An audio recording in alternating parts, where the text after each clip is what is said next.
Hello, everyone, and welcome to another episode of Midlife Crisis, the show where I talk about every single DC crossover event in order and just explain what happens in them, talk about them, and if there's any interesting things behind the scenes stuff, I'll talk about that too. This week we're going to be covering Joker's Last Laugh. There's been probably a lot of people over the years that have been like, why haven't DC ever made a DC event that's centered entirely around the Joker that's line wide? I know they've done Death of the Family and stuff, but most Joker events have been only in the Bat titles. Why haven't they done one that involves every character in the DC universe? And the answer to that is that in 2001, they did exactly that. They did a company-wide crossover called Joker's Last Laugh, which was written by Chuck Dixon and Scott Beatty, with art by many different artists, a new artist each book. It's one of those books where every book has a different artist. So I'll call out the artists as I go through the issues instead of doing it, right now. Joker's Last Laugh was the answer to the question, what if the Joker tried to take over the universe and Jokerized every villain in the DC universe? It was as simple as that. And I did some research. Luckily there was some pretty in-depth interviews between Chuck Dixon and Scott Beatty, talking about Joker's Last Laugh, and there was a whole different ending to this, which I'll go over, when we get to the actual ending, but there was an alternate ending to this crossover. One big thing that was a huge deal for them, because originally this was just a Bat series crossover, but then it was made into a full line crossover because the Joker's really popular and they want to make money. And so one thing, because Chuck Dixon and Scott Beatty had rules that they needed to tell other writers so that they could keep the event as cohesive as possible. They had their last laugh rules. So one of the rules was that any other writers can't use the Joker in their tie-in because the Joker's busy doing stuff in the main story, and that all writers are allowed to use any villain that they want to, as long as it's not a part of the rogues gallery that their current character. So if Jeff Johns is writing the Flash, he can use any Jokerized villain that he wants to, any villain that has been turned into the Joker, as long as it's not a Flash one, because Dixon and Beatty wanted people to think more outside the box and have fun with it, and have Superman fight the Scarecrow and stuff like that, instead of Superman fighting Doomsday. And some writers went with it. Some writers completely ignored them, which Dixon and Beatty were very annoyed about. They were annoyed that there were writers that were just screw you, and did whatever they wanted to do. Some writers were listening and did it because they just come off of Worlds at War, and so there were a lot of writers that were expecting any event to show up, so they were kind of leaving their stories open, and they still would have ongoing stories in their series, but they would leave it open enough so that if they ever had to do a tie-in, it would be very easy to just plop one in and have it not take away from their story too much. Apparently, according to Beatty and Dixon, there were a lot of writers that were kind of annoyed that their stories were being derailed for this event, and Dixon and Beatty were just well, as long as we're given enough time, enough notice, we don't usually have personally, we don't really usually have a problem with creating tie-ins as long as we're known well ahead of time that there is an event coming. And they gave writers plenty of notice when it came to writing this series that they were doing a crossover event. So there was no real reason for writers to complain other than the fact that didn't want to do it. Like, it wasn't like they were given zero notice. No, Beattie and Dixon gave writers plenty of notice to be able to make set an issue aside for a tie-in. But yeah, when it came to the series actually getting greenlit, it was as simple as they just went out to lunch with Denny O'Neil, and immediately it was greenlit, because of course it was. It was the Joker. And there were also originally plans. Dixon talked about the fact that originally the plan was that this would be the Joker's final story, and that he would die and then be replaced by this other villain named Rancor, who was being built up at the time, who's this character that has the ability to draw negative emotions from people, and like he was going to take the place of the Joker once Joker was killed off. But DC immediately turned down that and were like, no way, the Joker sells way too many toys and is way too popular. And so that was shut down. And another huge thing about this event that was very important to Dixon and Beattie was that most events have these secret files and origins issues that normally come out after the event, but take place somewhere in between or before, revealing specific things about the event. So it's usually good to read them earlier on than later.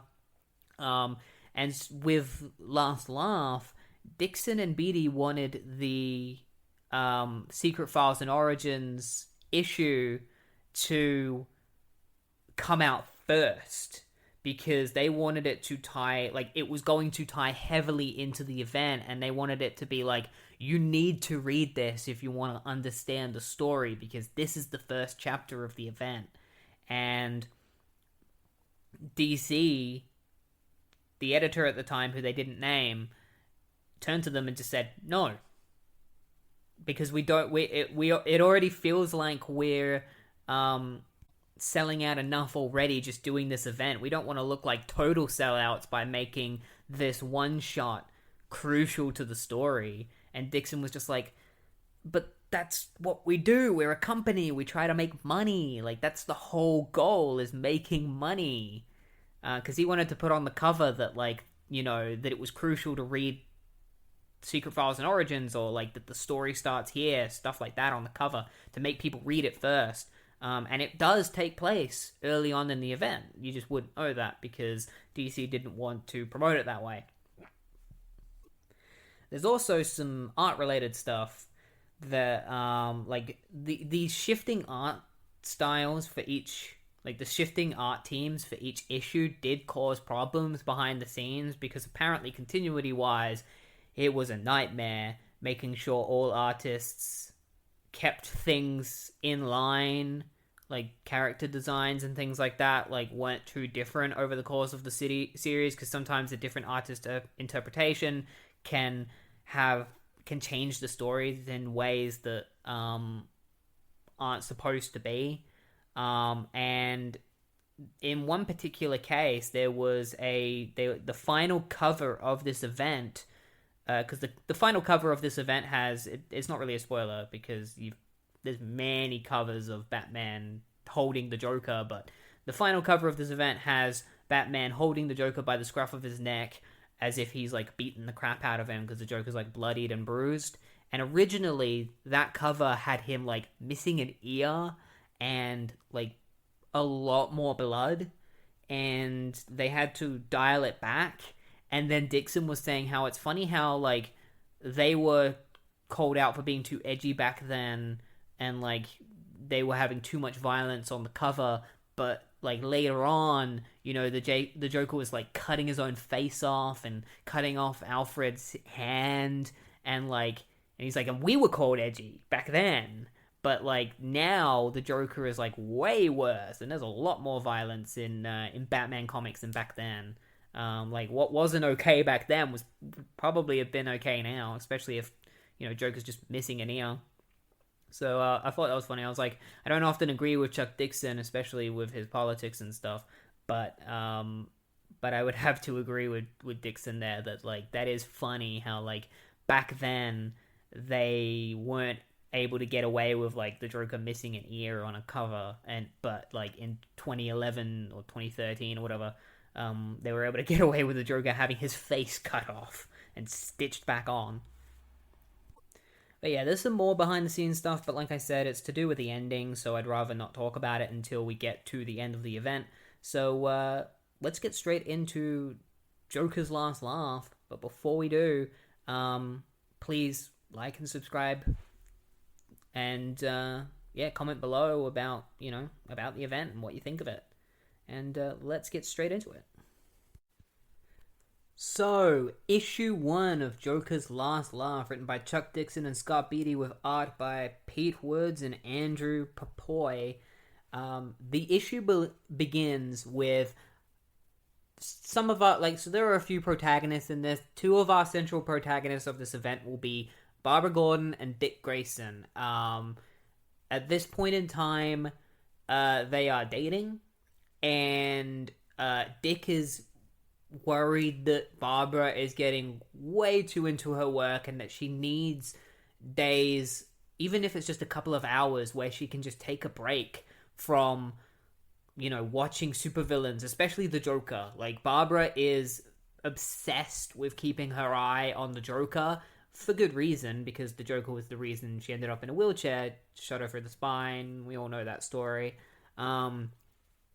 So he's taken her away to go and have something to eat, to try and keep her mind off of stuff that's going on, possibly, with villains and things. And it's ironic that, she's taking this time away so that she's not keeping an eye on the Joker, when it's at this moment that you should probably be keeping an eye on the Joker, because in the Slab, which is a prison in the DC universe that holds a lot of different villains. Like, there's quite a few prisons in DC, and so the main ones being the Slab and Iron Heights, and it kind of chops and changes which villains are kept at which. Like, the Iron Heights normally has Flash villains in there, but Gorilla Grodd is kept in the Slab and not Iron Heights. But yeah, the Joker is being kept in the Slab because it's where they supposedly keep the most dangerous villains in the DC universe. And he's just found out that he's going to die of brain cancer. That's right, he has brain cancer and he's gonna die. And the Joker goes through all 7 stages of grief in 5 minutes. Shock, numbness, denial, and there's a panel where he's like, a mistake, it has to be. Bargaining, and he's like, if you let me live, I'll change, I swear I will. Rage, stupid tumour, how'd you like that? He's punching himself in the head. And then guilt, and he's like, I've been such a rotten person. And acceptance. And that's when we see a panel of the Joker being like, will it be so bad? I mean, what can I do about it? And they're all like, wow, he went through the stages of grief in 5 minutes. But it gets worse, because now that he's been through all the stages of grief, he's ready to die. He's come to terms with it.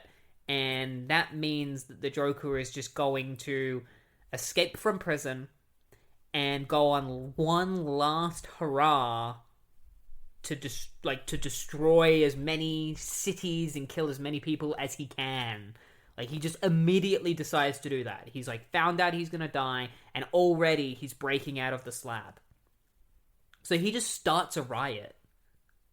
Everyone in the prison just starts breaking out and killing the guards, and they all believe the warden of the prison, Warden Zimmer, and a lot of his guards believe that the Joker is still in his cell and that everyone else has broken out, and that he's kind of shepherding them around from his cell. So they're gonna go to his cell to talk to him, to try and talk him down, because Zimmer believes in talking, in rehabilitation, which a lot of the other guards think is stupid, especially when it comes to the Joker. You can't rehabilitate the Joker. But it turns out that the Joker was tricking them, because he wasn't actually in his cell. He did break out with the other villains, and there was a shape changer in his cell that was pretending to be him.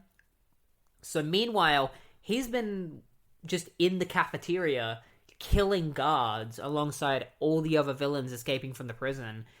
And the Joker is actually looking for a very specific villain, or a couple of villains, to help with his escape and his grand plan. The first villain is this criminal known as Multi-Man. And Multi-Man is kind of like the opposite, like he's the villainous version of Resurrection Man. Every single time he dies, he comes back to life with a new power. So the Joker wants to kill him over and over again. So it's kind of funny. He wants to kill, and messed up, he wants to kill Multi-Man over and over again until he gets a power that will help them escape from the prison. So he literally kills Multi-Man 78 times before Multi-Man eventually gets this power where he can just burn through like metal, or burn through pretty much anything. So he manages to burn through the floor, creating a massive hole that the Joker and the rest of the criminals can all jump into and escape from the slab. Or at least get to the lower levels, because their goal is to find the most dangerous criminal that they have in the slab for the Joker's plan. There's a couple of villains that were created specifically for this event. One in particular, is his name is Frag. And the reason why Frag exists is like he's this dude with like shards and stuff in his face and like a big bazooka jutting out of his neck. And the reason why he exists is because Dixon wanted to use shrapnel, and they couldn't use shrapnel because shrapnel is currently dead at the moment in continuity. So they had to create Frag instead, and Frag is going to play a big role throughout the main issues of this event, which is why I brought him up. Same with Multi-Man. So they continue breaking through the levels of the prison, and Zimmer and the guards all realize what the criminal the Joker is trying to break out or get to. And it's Dr. Polaris. Dr. Polaris is currently being kept within the slab. Dr. Polaris is essentially DC's Magneto. He has incredibly strong magnetic powers. Originally, he had multiple personalities, but he doesn't anymore. But Chuck Dixon still thinks he does. And so in this issue, he has the Joker mention that Polaris has multiple personalities, even though he doesn't anymore. He got rid of his other personality in a previous issue of Green Lantern, so that he could, because he had one personality which was a good person, and then the other personality was evil, and he got rid of his good side so that he could finally just be evil, which is what he wants to be, instead of feeling bad about doing bad things. I guess you could kind of throw it up to the Joker just thought he still had multiple personalities, but I think it was just Chuck Dixon forgot. Another fun thing to point out is that the collars that all the criminals are wearing, because they've all got these restraint collars on, there's this chemical in the collars that Zimmer and the other guards can set off that causes the criminals to involuntarily vomit. That's right. There's there's gross humor in this event.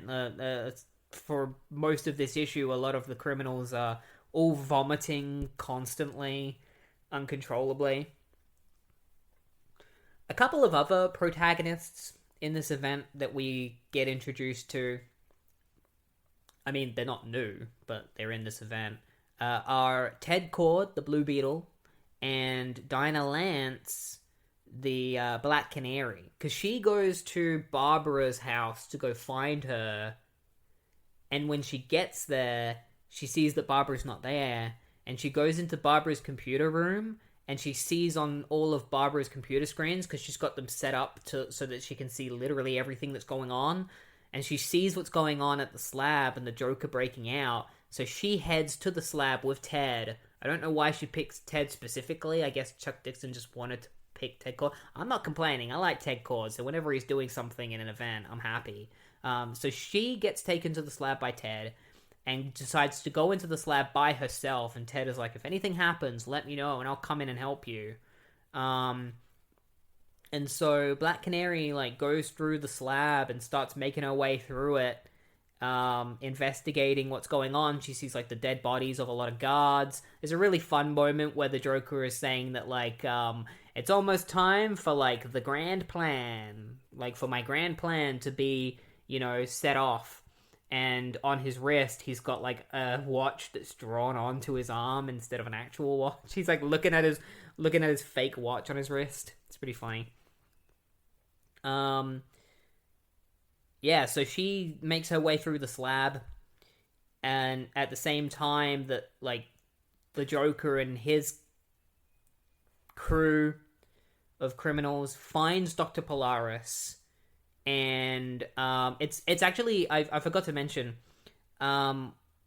when Multi-Man gained that ability to like burn the hole through the ground so that they could get to the lower levels. The Joker killed him immediately after. Like he just froze him and then shattered him to pieces. And then he was like, "Come back to me when you've come back alive." And so we get a reveal that Multi-Man did come back, and this time his power is to grow really small. And so he goes into Polaris's collar, like tiny, and then undoes Polaris's collar, and then Polaris uses his powers to undo everyone else's collars. And at this point, Zimmer has decided to throw a Hail Mary move to try and take down all the villains, which is he shoots this like gas into like the room where all the villains are, like the Joker and everyone, and this gas is supposed to neutralize their metahuman powers, but the gas mixes with the vomit gas that I mentioned earlier, creating a third gas, which is Joker's laughing gas. So we find out that if you mix this vomit gas and this metahuman gas together, it creates a similar composition to the Joker's laughing gas. And then when the villains all breathe in this gas, they all get transformed into Jokerized versions of themselves. So they all start just laughing maniacally. They get like red lips, white face, green hair, and they all start just like going crazy throughout the slab, killing more people, just going insane.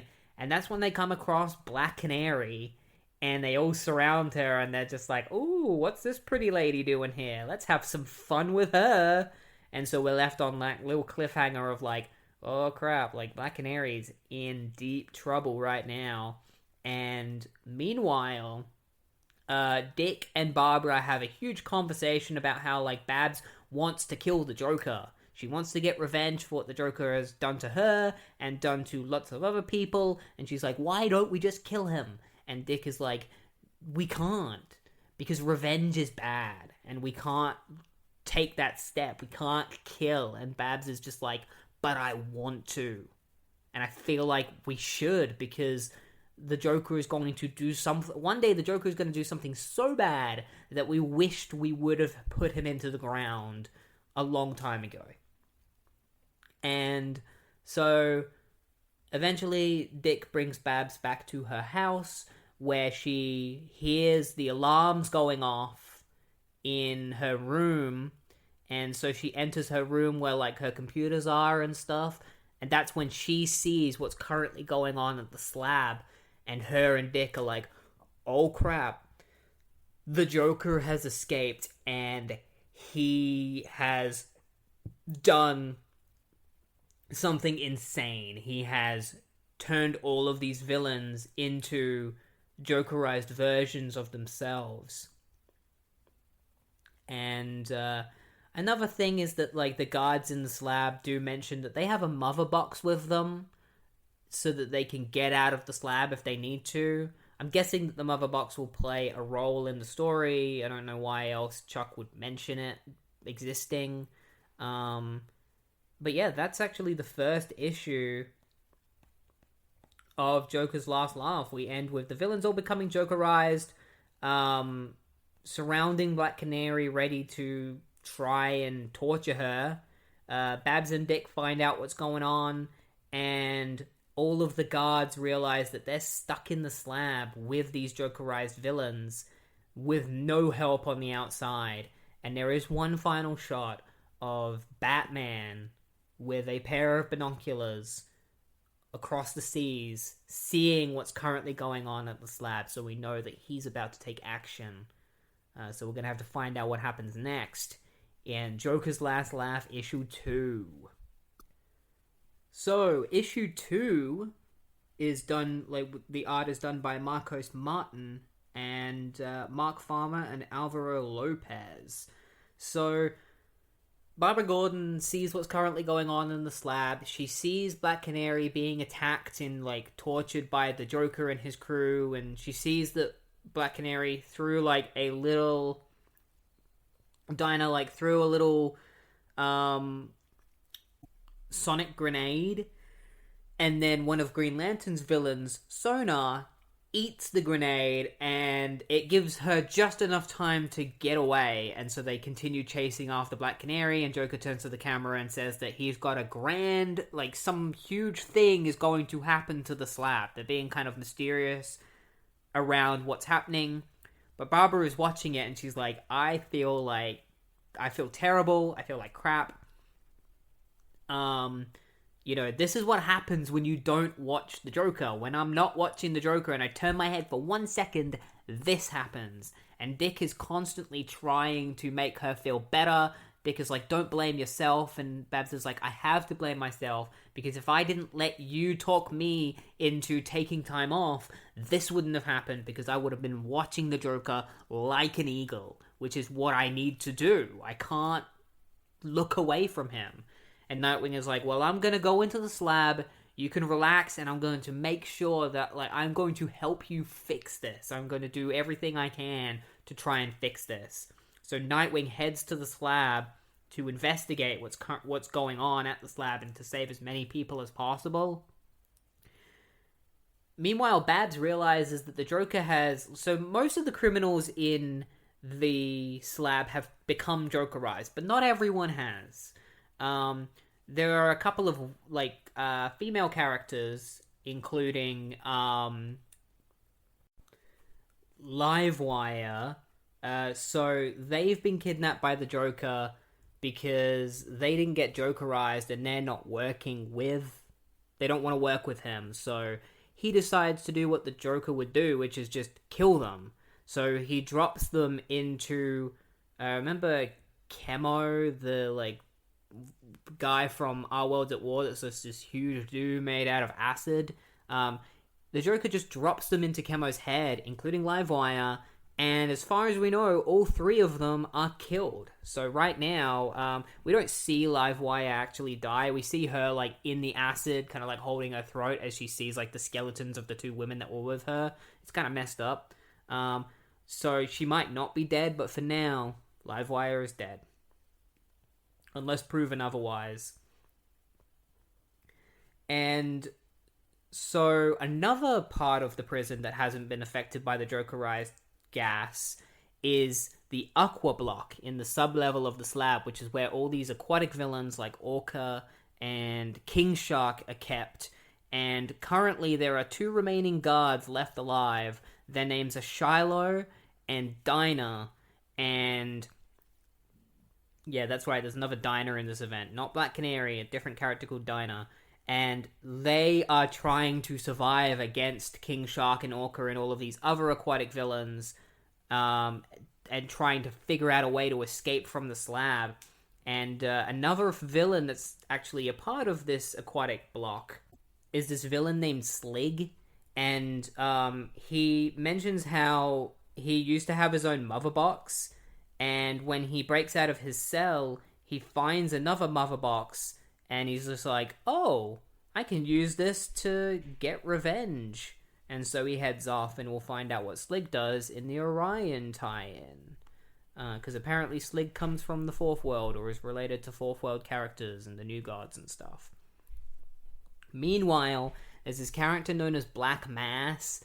He previously appeared in the last issue where he was the reason why a lot of the guards couldn't get into the room where the Joker and all the criminals were, because he was just sitting in front of the door, because he's just this huge, fat guy that has the ability to create black holes. He's basically an evil version of Chunk. I don't get how DC created 2 fat black characters with the ability to create black holes, but they did, and they don't think they realized it. But yeah, this guy Black Mass, whose name is very, like, derogative, he's supposed to be the time bomb for the slab. So instead of just blowing up the slab with just a regular explosion, because he's the Joker, he wants to make a big show out of it. So when Black Mask is given the alarm, he's going to create a black hole that will suck himself and everyone and the entire slab into it, killing everyone. That's the plan, is that they're going to suck the entire slab and everyone inside it into a black hole. And the armed forces have sent men into the ocean to head straight for the slab as well. So knowing everything that's going on at the slab, it doesn't look like things are going to end well with these guys. So Dinah and Shiloh get stuck in an elevator, and Shiloh's plan is to try and reroute the systems of the aqua block so that the water pressure rises, so that he can hopefully like blow a hole through the aqua block that they could escape through. And so that's what they're currently trying to do. Shiloh is trying to like mess with the wires to try and set off this reaction so that they can escape from the aqua block. Meanwhile, Nightwing finds the Justice League just completely beaten and most of them dead, and he finds like Wonder Woman pleading him to like help her, and he very quickly figures out that this is all just a ruse because suddenly a giant version of Batmite appears and tries to kill him, and Dick knows that Batmite isn't real, and so it's revealed that this isn't actually Wonder Woman. It's this character known as Lady Spellbinder who is disguising herself as Wonder Woman. Batman actually comes in and saves Dick. He just comes out of nowhere and just punches Spellbinder in the face and knocks her out. And so they grab Spellbinder because she's been Jokerized and they can't just leave her behind to die in the slab. So they take her off to try and find a way to get out of the slab. And that's when they come across Dinah, who was actually there, beaten up. She, unlike the other Justice League members, she wasn't a hallucination, and she kind of like weakly says to Dick and Bruce that like it's the Joker's gonna do something, like he's gonna like blow up the slab or something or destroy it, and that's when Batman and Dick are like, all right, we're gonna have to get out of here. So they grab her and they head off to try and find a way to escape from the slab. The Joker and a bunch of his Jokerized criminals finally escape into the outside world, where they get Neutron to blow up the tunnel behind them so that no one can, you know, find, like, so that, like, they cover their tracks. So Neutron just blows up the tunnel, and Joker realizes that he's lost Multi-Man. He's like checking his pockets. He's like, where did I put that little guy? And it turns out that Multi-Man got left behind by accident, and so he's where Black Mass is, and Black Mass is about to set off his black hole. So Multi-Man's like, oh crap, I gotta get out of here, because if he dies, he won't have the ability to shrink, and if he gets sucked into a black hole, he'll probably be trapped in there forever. So he crawls through a crack in a wall and ends up getting stuck in a spider web with a spider right there, which really sucks. And as Shiloh and Dinah are about to like finally figure out how to get out, that's when Black Mass sets off his black hole, and the entirety of the slab begins getting sucked into this black hole. You know, Black Mass gets sucked in. Multi-Man, we see him like getting sucked in, but we don't know. We're left on a bit of a cliffhanger of like, does Multi-Man actually get sucked in? Because the last shot we see of him, he's holding on to the spider web, so who knows? Maybe he didn't get sucked into the black hole. And there's a pretty great shot of Batman holding Lady Spellbinder and Nightwing holding Black Canary, and they're both running away from the black hole as it's sucking in everything behind them. They manage to get to the roof of the slab where they find the bug flown by the Blue Beetle. And so Ted manages to pull them all up with Batman's grappling hook and get them into safety within the bug as the slab gets sucked into this black hole. And it's not only sucking in the slab, it's also sucking in the oceans around it. So Blue Beetle has to like steer the bug out of the black hole. Like he gives it like all of his might to like get the bug away from this black hole, which he successfully does. Unfortunately, Shiloh and Dinah both get sucked into the black hole alongside King Shark and Orca and everyone else within the Aqua Block. It's kind of this harrowing image of Dinah being like, "What the hell's happening?" And you see her legs are all like spaghetti being sucked into this black hole. It's pretty messed up. You like I can't even imagine how that would feel. It would probably be awful. And so safely on the bug, this is when Dinah mentions to Batman and and Nightwing, I almost said Robin, and Nightwing, that the Joker found out that he was going to die. And so Batman was like, the Joker was going to die? Well, that means he's probably going to do something terrible as a last resort, like as a farewell. And so we end with Spellbinder just laughing maniacally as the thought dawns on Batman, Nightwing, Blue Beetle, and Black Canary that since the Joker's dying, he could literally do anything. Who's ready for some tie-ins? That's right, it's tie-in time for Joker's Last Laugh, and the first tie-in that we're going to be covering today is Young Justice, issue 38, written by Peter David with art by Todd Nauck. I mentioned earlier about how Chuck Dixon had, like, his last laugh rules, is what he called them, where, like, one of the rules was that, writers should use a villain that isn't a part of the rogues gallery of the character that they are writing, you know, to make things a little bit more fun. Also, the villain has to be Jokerized, and that's really the only real rules that they had. And Peter David doesn't follow the rule. He doesn't follow the rule. This tie-in almost has nothing to do with Joker's Last Laugh, and it's almost part of the joke of the issue is that it has nothing to do with Joker's Last Laugh. It's kind of like a fourth wall breaking, because Young Justice has always been kind of like one of those books where like they don't straight up break the fourth wall, but they kind of lean on it, where characters will say things that are meta, but they themselves don't know that they're actually breaking the fourth wall. So in this issue, the meta part of it is Peter David ignoring Joker's Last Laugh and Young Justice themselves also ignoring Joker's Last Laugh within the story. So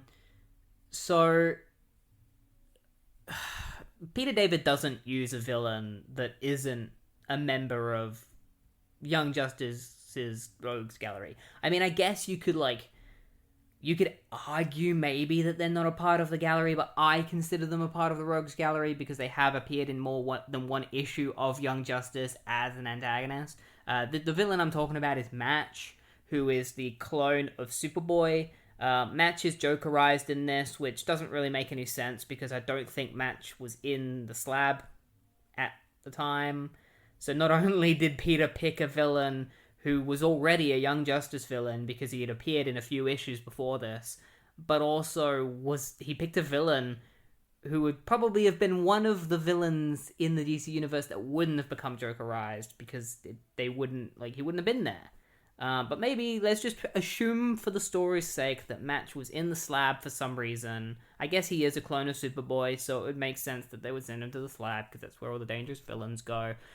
He's Jokerized, and he is going to come to the Young Justice's home and terrorize them. The issue actually begins with him flying towards their house. It's kind of a bit of a fake out, like you think that it's starting off right away, but he doesn't actually arrive until like later. For some reason, the first shot of him is flying like right outside the house, and yet for some reason he waits for Young Justice to have an entire conversation before he decides to finally crash into the house. The conversation that they're having is that it's funny. This is supposed to be a Joker's Last Laugh tie-in, but it feels more like a epilogue to Our World's at War, which is what it basically is. The Young Justice are dealing with the aftermath of the war, so we got like two different situations that are currently going on in the issue, or three actually. So Superboy is busy he meets with Supergirl, and they have a massive conversation about how Superboy just feels like crap after Our World's at War. If you want to know what I'm talking about, go and you can watch the video that I did covering that whole thing if you want to know the story behind all of, Young Justice's involvement in that event. It's all in that video. And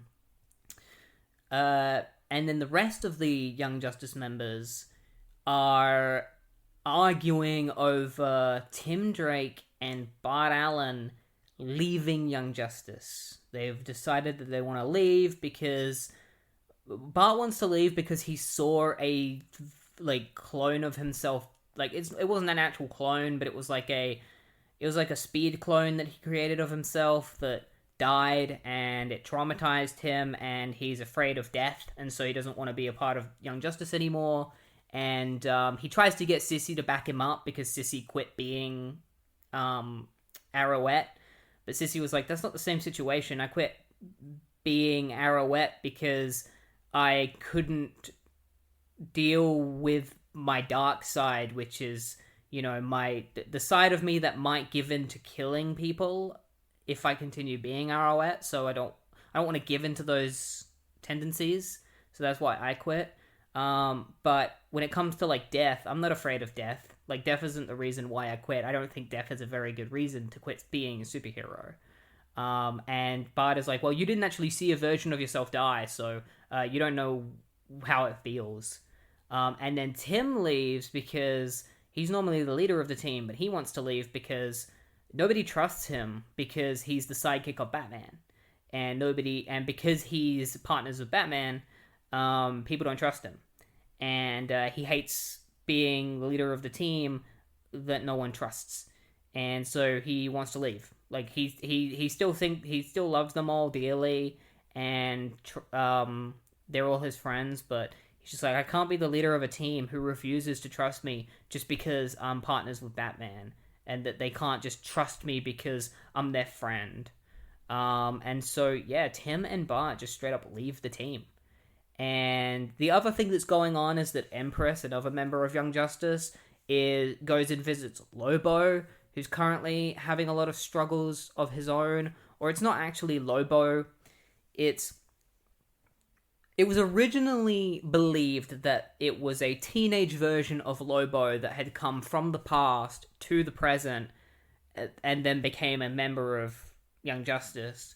But in this issue, it's revealed that he's not a younger, time-displaced version of Lobo. He is a young clone of Lobo. He's a teenage clone of Lobo. They start calling him Slobo from now on, because he doesn't want to be called Lobo, because he doesn't believe he deserves to be called Lobo, because when he was created as a clone, a lot of bad shit happened, that led to him doing what Lobos shouldn't do, which is be scared and run away. And because of that, because he showed fear and cowardice, he doesn't believe that he deserves to be called Lobo, and he just wants to be left alone. And so, Empress tries to, get close to him, but he's like, go away, leave me alone. Don't call me Lobo. And so, that's why they eventually start calling him Slobo. I don't know where that name comes from, but I guess it's kind of silly. So that's all that's the main story of this issue. The B plot of this issue is the Joker's Last Laugh tie-in thing. So while Superboy is off talking to Supergirl, Match in his Jokerized form arrives at the Young Justice house, and everyone just thinks that he's Superboy, and so they just ignore him. Like, they think that he's being, like, he's just Superboy with, like, and he's just clowning around, and so they just ignore him. And so Match is just like, yes, they think I am their, like, teammate Superboy, which means I can get away with my grand plan of messing with Young Justice. And then he, like, goes into the kitchen and is like, I'm gonna turn the gas on, and then I will blow up the entire house with just a single match. Get it? Because his name's Match. And then, like, Cassie comes into the kitchen and still thinks that he's Superboy, and is like, what are you doing in here? Like, and Match is like, I've prepared a dinner for us, to, celebrate the occasion of us being back. And Sissy smells the gas, but doesn't know, like, Sissy smells the gas, but doesn't know the real reason behind it. She just thinks that she just thinks that Superboy left the gas on while he was cooking, and she's just like, ew, like, you gotta remember to turn the gas off. And she turns the gas off, and Match is like, damn it, she ruined my plan of blowing up the Young Justice house. And then she just has a massive go at Match, thinking that he's Connor, and, like, because Connor and Sissy have had, wait, no, it's not Sissy, it's Cassie, sorry, it's Cassie. This is what happens when you have two characters with almost the same name. You got Sissy, you got Cassie. So Cassie, this is Cassie, has a thing with Superboy throughout all of Young Justice, and it goes on into Teen Titans after this too. And it's been slowly building up throughout the whole series, and it finally hit kind of like its climax in Our Worlds at War, where, like, she felt like there was, like, a moment between them, and so she confesses all of her feelings to Match, thinking that he's Connor. And then Match falls in love with her and then leaves because he is a tortured soul who believes that he can never deserve love, so he can't act upon this love with Cassie. So he's like, I've gotta go. I'm no longer a comedian. I'm a tortured soul. And then he leaves. And then right as Match leaves, Connor returns. And, Cassie turned her back for a second, and when she turns around again, Connor's there. She thinks that he's just, stopped messing around. And she admits all of her feelings to him, and this is kind of the moment where Cassie and Connor, they don't officially get together yet, but, like, they've drawn even closer, and it's pretty much, they're on the verge of dating. Yeah, and then other than that, the only other real plot thing that happens in this is Red Tornado decides that the Young Justice need a little bit more help, like, because he's a bit too busy to mentor them at the moment, so he feels like somebody younger might be better for them to help mentor, like somebody from the Titans or a young Justice Leaguer, and so he hires Snapper Carr, who is a long time member of the Justice League, and he's just a regular guy. He's kind of always been like the mascot of the Justice League for many years. You'd probably know him from, like, Young Justice these days. He's in that show. He shows up, and he's going to play kind of a mentorship role for the Young Justice from now on. But yeah, that's the whole issue. Like I said, there isn't really a lot related to Last Laugh in this. It's funny that Peter goes for the whole, like, he's ignoring the event, and so the Young Justice ignore Match throughout most of this issue, or they just think that he's Superboy, and so they kind of just ignore his antics. So I'm less annoyed. No, like, normally I'd be like, this tie-in sucks, but at least Peter did something kind of fun with the Jokerized villain concept. He didn't just completely, like, throw it down the toilet and ignore it entirely. He at least did something with it. So I can't say that it was terrible, but I'm sure that there are probably tie-ins that do a little bit more with the Jokerized villain stuff that would probably make their tie-ins better. But so far, not too bad. The actual Young Justice part of the comic is good, but we're not here to talk about that. I'm not here to talk about Young Justice. I'm here to talk about Joker's Last Laugh. So the next tie-in that we're covering is Orion issue 19, written by Walter Simonson, with art by Walter Simonson and Bob Wyacek or Wyacek, or Wyacek. I'm sorry, I don't know how to pronounce it. Wyacek. So, to catch you up on what's currently going on in Orion, because we get a little bit of an explanation from Darkseid, of all people, Darkseid is dead, and Orion has gained power over the anti-life equation, which is what Darkseid has always wanted. And he's really pissed off that Orion has gained power over the anti-life equation. However, the anti-life has still left him really banged up, because this homeless guy finds Orion just in the middle of an alleyway and brings him in and gives him food and stuff to help get his health up. But this guy is also being visited by thugs on a regular basis, and they're squeezing money out of him as well. So he's looking after Orion. These guys are squeezing money out of him. Meanwhile, Slig, who was in the miniseries Joker's Last Laugh, he found the mother box inside the slab, and he used it to get out of the slab, and now he's all Jokerized, and he's going to go terrorize the oceans of Earth. And there's actually a really fun moment in this where he turns all of the fish into Jokerized fish. So they all become Joker fish, which is a really fun reference. They're only in one panel, sadly, but there's Joker fish in this comic. Other than that, it doesn't really go any further with that. As far as I know, the whole confrontation with Slig actually goes on into the next issue, and he isn't Jokerized anymore in that issue. He's only Jokerized in this one, because I guess the next issue takes place after all of the villains have been fixed. Walter does break a rule, one of the Last Laugh rules, which is don't use the Joker in your tie-in, because he's going to be busy in the miniseries. Because the Joker appears in this in a very small moment where he's watching all the destruction that Slig is causing on the oceans, and he's his right-hand man is maybe it was a bad idea to do this. And Joker tells the guy to go pull a lever, and he pulls a lever, and a big anvil falls on him, crushing him to death. And then Joker is just thank you. Yeah, maybe it was a bad idea that I did this.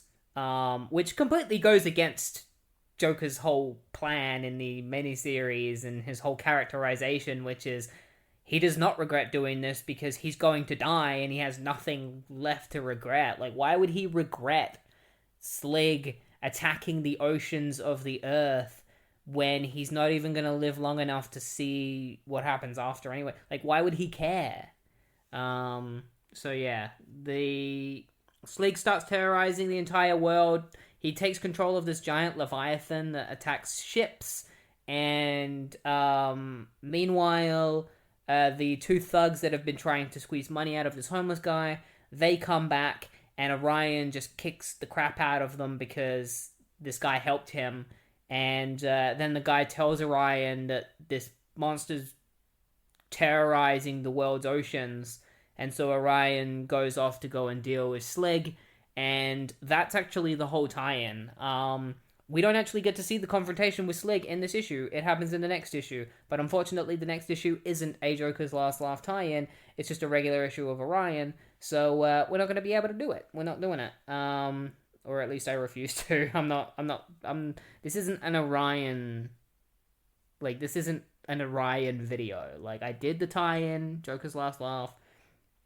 They fight each other in the next issue.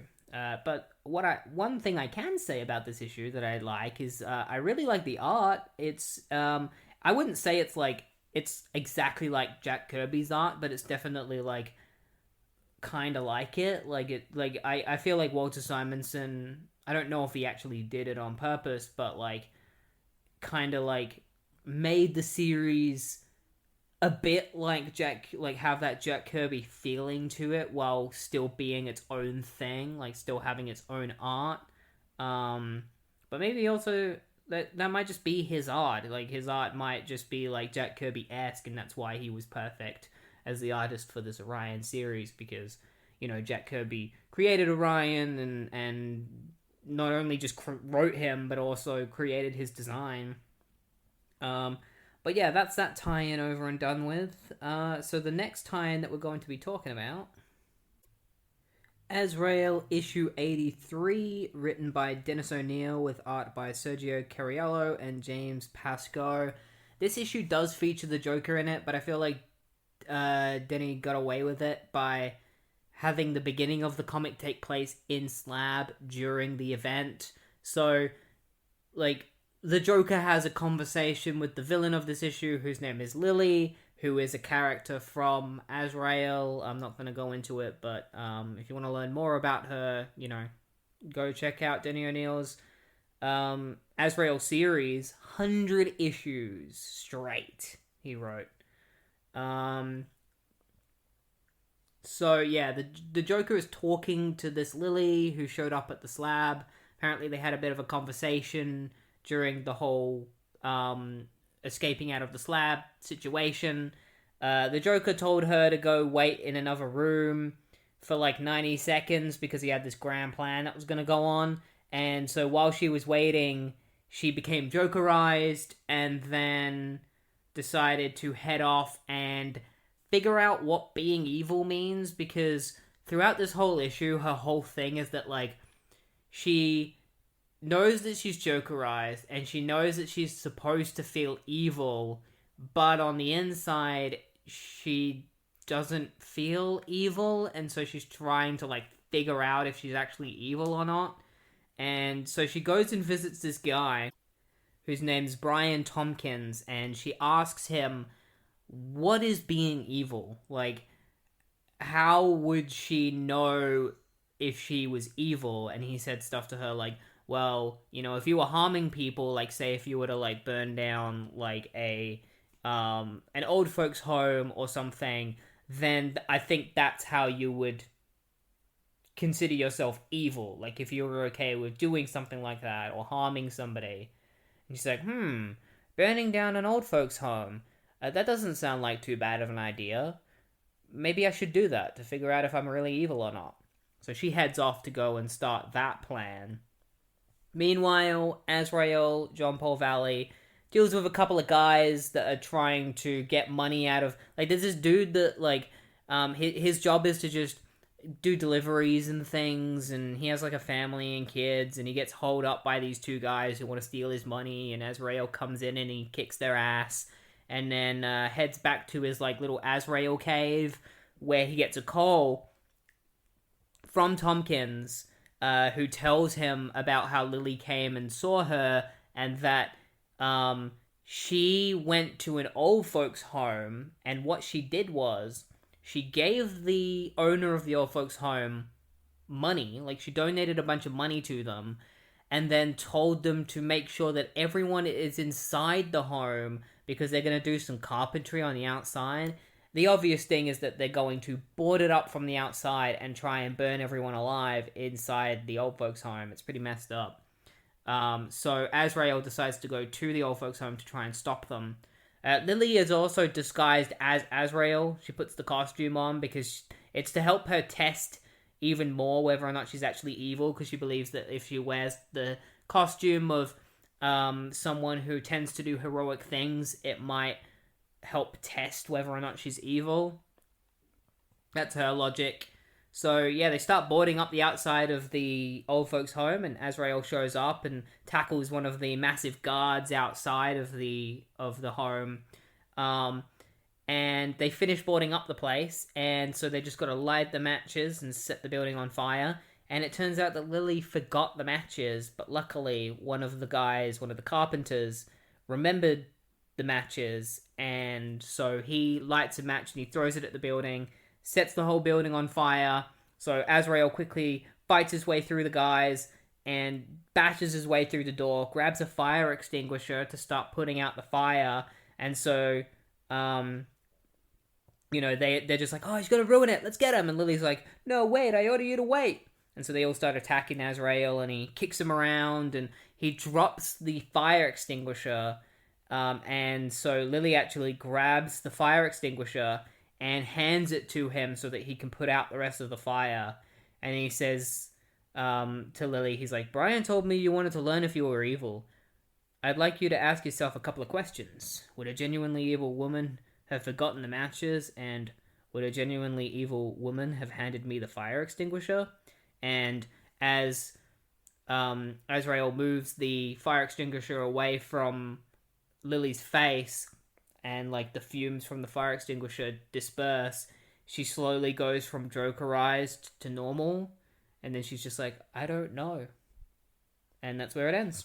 Ends right there, on that little cliffhanger. And if you want to find out what happens next, you're going to have to read Azrael. But obviously, we're not here to do that. We're going to be moving on to the next tie-in.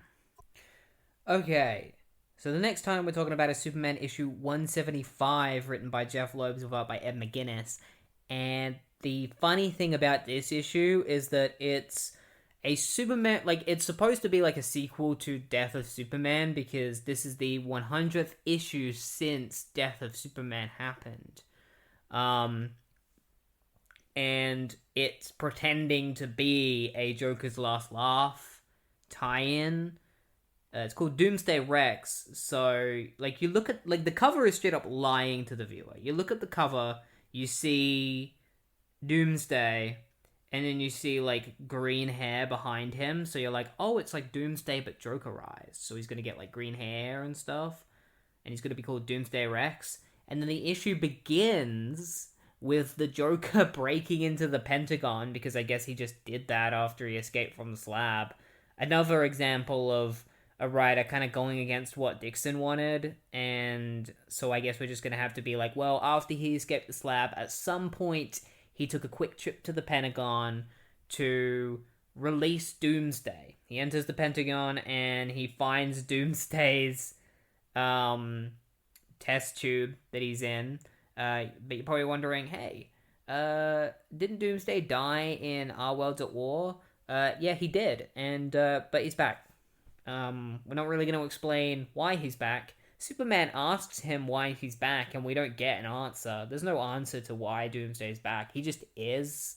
We learn a little bit about, like, there's some stuff that you could probably assume by the end of the issue once you discover some little secrets about Doomsday, but what matters is that the Joker arrives, he finds Doomsday, and then he puts his Joker gas into the tank, which wakes Doomsday up, allowing him to smash his way out of the tank.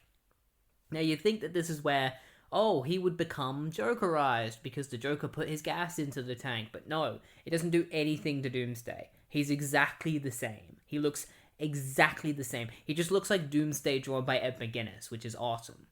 But yeah, that's all the Joker does in this whole issue, is he shows up at the beginning, he enters the Pentagon, breaks into it, and wakes up Doomsday, and then he leaves. Superman has a new costume, slightly different. His symbol is now black and red instead of yellow.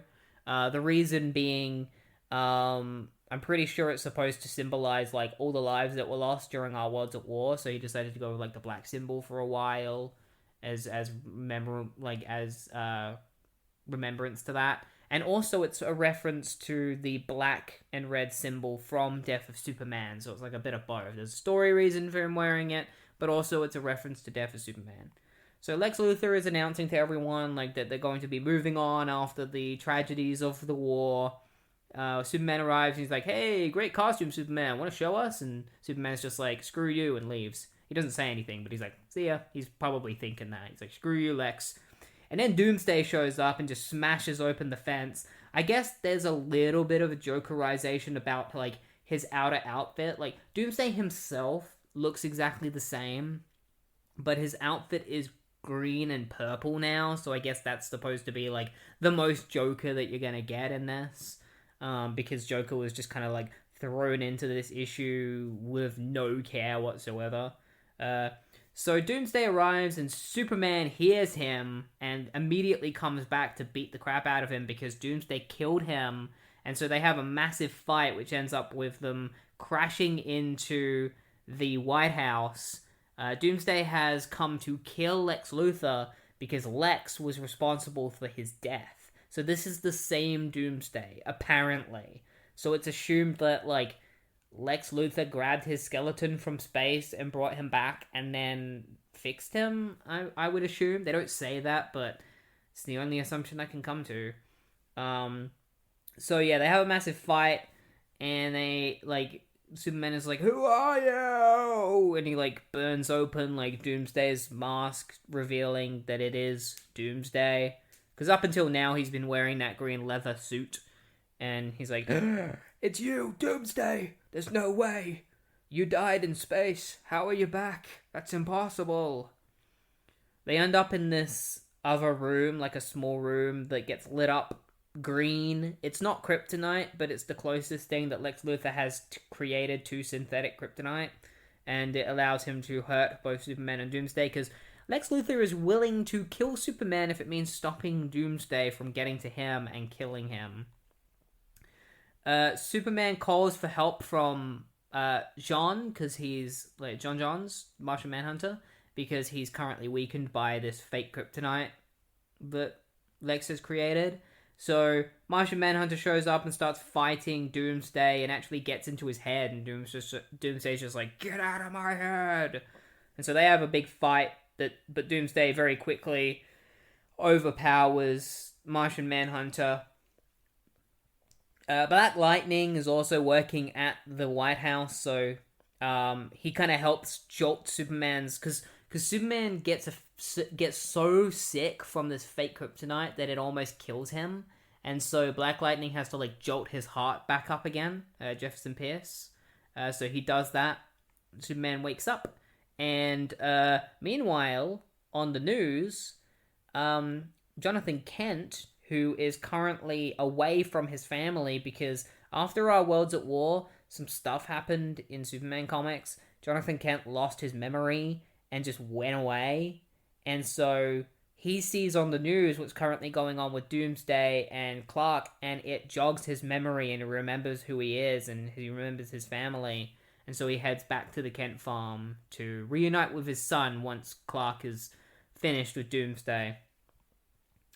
So the fight between Clark and Doomsday continues, where Clark proves that he's a lot stronger than he was the first time he fought Doomsday. And he says to Doomsday, he's like, "You'll begin to understand something new. Fear. I've lived with it all my life. You don't want to die again, do you?" Like, Doomsday's just like, "You don't want to die again, do you?" And Superman's just like, "The agony of what's happened to you affects your speed, your strength. And that little bit of doubt that you cannot win today grows. You understand now, don't you? You will never hurt me again. You will never kill me again." And as he's doing this, he, like, punches Doomsday in the face and then punches him directly downward in the head, like, knocking his head down. Doomsday actually tries to punch Superman, and, like, his claws break against Superman's chest, which shows that Superman has just, like, grown a lot stronger than Doomsday somehow. And then he's like, "Never again!" And he just smashes Doomsday in the face, knocking him out. And then Lex Luthor shows up and he's like, "Yeah, good job, Superman. Thank you for saving my life." And Superman's just like, "Don't let him get out again." He's like, "I can see right through you, Lex, and I don't need X-ray vision." And there's, like, a cool shot of, like, Superman walking behind Lex Luthor, and his face is just completely within the shadows as he says that. It's, like, kind of like Superman just being really serious to Lex. He's like, "Lex, if you do that again, I'll pay a visit and you won't like it." And so, yeah, the big reveal is that, like, Lex was responsible for Doomsday being broken out by the Joker. He got the Joker to do it. He says it was a fun way of releasing Doomsday. The whole plan was to release Doomsday so that Superman would take him down, and then Lex would have an excuse to take Doomsday and give him to Darkseid, because it would be too hard to transfer Doomsday from the White House to Darkseid. So he waited until Superman beat up Doomsday so that he could then give him to Darkseid as a gift to make up for what happened during Our Worlds at War. And so now they've settled the debt between Earth and Apokolips. And Darkseid has Doomsday, which I think would eventually lead to the Doomsday army that would appear in the Batman and Superman series that's also written by Loebs. I think that that's what this is setting up, because Darkseid created that army. It was like Doomsdays mixed with parademons. They were like Paradoomsdays or something. And so, after all this, Clark heads back to the Kent farm with Lois, where he sees his mum, and then the big reveal is that Jonathan Kent is back, and he and Clark have a father and son get together. Like, they have a huge hug, and then they go off and they look at the sunset, and it's kind of like a reference to For All Seasons, which was also written by Loebs. There's a shot of them looking at the sun, and it's a pretty great reference. And yeah, that's it. That's the whole tie-in. As a tie-in to Joker's Last Laugh, it's pretty bad, but as a series, because it has nothing to do with it, but as a series, as just a regular issue of Superman and a sequel to Death of Superman, it's pretty good. I enjoyed it quite a lot, and I mean, it's hard not to enjoy it when you've got Ed McGuinness's art. But yeah, that's that tie-in. The next tie-in we're going to be talking about is Batman Gotham Knights issue 22, the first of many Bat Family tie-ins throughout this event, because it's about the Joker, so it makes sense. It's written by Devin Grayson with art by Roger Robinson and John Floyd. This might be one of the grossest Batman comics I've ever read. Not because of violence, but just because the topic of the comic, like the plot, is just really gross, especially if you don't like cockroaches. So Joker's special venom has been put in the fumigation system of the Slab, turning lots of villains into criminals, but it also turns out that the chemicals are expanding across different cities as well, like Gotham City. Like, somehow the chemicals have infested a group of cockroaches, turning them into white Joker cockroaches. And there's this guy in his house who has no name, who doesn't have a name in this. We'll just call him Cockroach Man, or I'll call him Roach. That sounds like a good name. He's an exterminator, and so he's waiting for like a delivery to come that he can sign off on. His house is incredibly clean, like white walls, tiles, and everything. Like, when he receives his order through the door, he has the guy like slip it through the door, and he doesn't come into contact with this guy. So you can tell this guy that Roach is like a huge clean freak.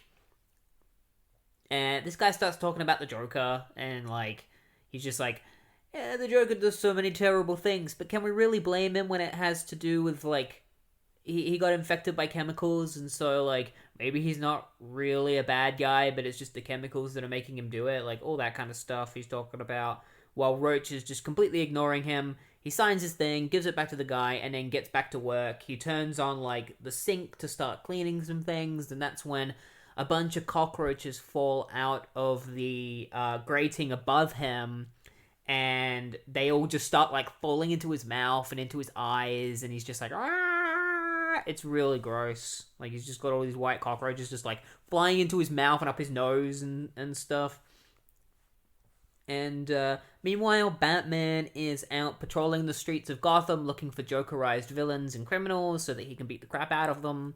And Oracle is like, why have you been separating yourself from the rest of the Bat family? Like, you need to start working with us like you used to. And Batman is like, fine, I'll call Spoiler, aka Stephanie Brown, the daughter of Cluemaster, and I'll get her to help me with this Jokerized criminal situation. So he calls Spoiler and tells her to come and meet him in Burnley, I think is where he wants her to meet him, so that they can fight these Jokerized villains together. Meanwhile, Roach becomes a cockroach man. The cockroaches kill him. They like eat all his insides and stuff, and they merge with his body, and he becomes a man made out of cockroaches. He is dead. The cockroaches are in control of his body. It's kind of like that one alternate universe version of Spider-Man where like Peter Parker got eaten by a bunch of radioactive spiders, and then they all became him. Same kind of situation. He sees a thing of pesticide and he just throws it out the window. And then he goes downstairs and this guy walks up to him and is like, "Hey, did you see like who threw out that pesticide out the window?" And he touches Roach. And the roaches start covering this guy and he's like, "Ah, roaches, get them off of me!" And he's like screaming down the street. Presumably this guy dies off screen. Like the cockroaches eat him. And then so Roach gets into a car and he just starts driving maniacally down the road and then crashes into like a factory full of like pesticides. Like he just smashes straight into it, causing it to explode. And Spoiler sees the explosion, and Batman's busy fighting Jokerized guys, like just beating the crap out of Jokerized criminals. Spoiler sees the explosion and tells Batman what's going on, and that this guy emerged, this weird-looking guy emerged from the explosion, seemingly unharmed. So Batman tells him to tail him, but not too closely. Spoiler tails the guy to an alleyway where she watches him rip the head off of a homeless man. It's really gross. Like, he just goes, and like you see the head be ripped off. There's enough shadowing that this book doesn't get given like an MA or R rating, but like you see the head pulled off of his body and there is blood. And later there's a shot of his body on the ground with like a pool of blood next to it and his head like just next to it. And I'm like, wow, like even back in like the 90s going into 2000s, like comics could get away with a lot of violence. Like when they did Death of Superman, there were certain panels where they deemed it too much blood and they had to color it black. But in this, the blood is red and there's a lot of it. And this guy's head is just on the ground. So maybe because it's Batman, the Comics Code Authority were like, it's Batman, so it's okay for there to be like this much violence. Roach just comes up behind Spoiler somehow, like teleports behind her and grabs her by the face. And so she gets like cockroaches all over her and she's just like, ah! That's when Batman comes in and just kicks Roach in the gut. And then and then Spoiler's just like, "Are you alright, Batman?" And then Roach just like jumps up from behind him and is like, ah! And like tries to grab Batman, and Batman just like punches him in the face, smashing his face to pieces. And so Roach just falls backwards and all the cockroaches like just scatter apart, leaving Roach's dead body. That's when Spoiler was like, "Is he dead?" And Batman's like, "Yeah, like he's dead. Pretty much, like mostly." The cockroaches were kind of like keeping him alive somewhat. They don't really explain any of the fundamentals of this. This is also a point where you would think that Batman would be like, and this is who this guy is. This is his identity. This is where he came from. But no, they don't bother giving this guy, they don't bother giving Roach an actual identity. Spoiler then says like, why did they rip off the head of that homeless guy? And Batman's like, for breeding. And he like grabs a bunch of he grabs like a little gas canister and kind of just like sprays it on the ground next to this guy's dead body. Presumably it's pesticide to like kill the cockroaches or something. I don't know why he does that. Like Batman just grabs something and he just like pours it next to this guy's body and then that's it. Like he doesn't say what he's doing. He just pours something next to the guy's body without any explanation as to what it is. It's like a weird crime scene thing that Batman's doing. And then he and Spoiler leave, and there's a shot of the homeless guy's head as his eyes look directly at them, and a bunch of cockroaches start crawling out of his head. So it's like, dun dun dun, Roach is gonna come back in a different body. And so Batman is driving. No, Batman is back at the Batcave, and he's talking about the situation with the Jokerized villains and that he needs to keep investigating these criminals to take them down and stop the Joker. And he sees a cockroach next to him, one of the Jokerized ones, and he kills it. And he's just like, let's just hope there's not more of those out there. And that's it. That's the whole story, the whole tie-in. I will say, while Devin Grayson didn't use another villain from another Rogues Gallery, I will give them credit for not using a Batman villain and instead creating a new one. I think they did something really interesting with the whole Joker thing of like, oh, it infects a bunch of cockroaches and they take over this guy. It's really gross, but I kind of love it. It's pretty great. It's a pretty great, fun issue. It's cool seeing Spoiler and Batman team up together. This, I think, is one of the earliest times that like Stephanie Brown and like Batman purposely asks Stephanie Brown to help her. This will eventually lead to her becoming Robin for a short period of time. So yeah, it's cool to see the two of them work together. This Roach villain was pretty cool. I'm curious how many times he shows up after this, or if he's just like a one and done. But yeah, not bad. Also, I did look up that cockroach guy, and he does come back a couple of times, only like two more times. Apparently his name is Kafka. I don't know if that's actually a proper designation that is given to him in the comics, or if that's just the one that the League of Comic Geeks gave him. There is a moment in the comic where Batman cites a story involving Kafka, but he doesn't state that he's calling the villain Kafka. He's just referencing a story. Yeah, maybe he does end up calling him that name in those later two appearances. So the next tie-in is Birds of Prey issue 36, written by Chuck Dixon, with art by James Fry and Andrew Papoy. So I'm following a reading order, pretty much the reading order that's on DC Universe Infinite and on another website. I normally use both of them because sometimes the reading order is slightly different on both, and I have to trust one over the other. They list this one reading now. Most of the story actually takes place during issue 2, but the reason why it's listed at this point in the reading list is because it's Black Canary recounting the events of what she did in issue 2 that we didn't get to see. Because when we read issue 2, Black Canary was being tortured by like the Joker criminals, like all the Jokerized criminals and stuff. And in this issue, you get to see exactly what she went through, which is basically that the Joker and all the Jokerized enemies chase after her throughout the entire Slab. Like, nothing really happens. It's just that. Like, she comes across, like, a Jokerized version of Chemo, who just looks like regular Chemo, but is laughing maniacally. And then there's this guy that's, like, a Nazi. There's, like, a villain. I don't know who it's supposed to be, but he's a villain who has a Nazi symbol on his chest, and Black Canary is about to be killed by one of these other Jokerized criminals, but she manages to make him jealous of the Nazi guy by saying that she's like, I'm not in love with you anymore, Joe. I'm in love with Adolf Hitler here.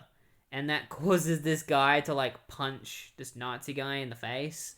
And it's just stuff like that happens in this. It's just like Black Canary fighting all of these Jokerized criminals.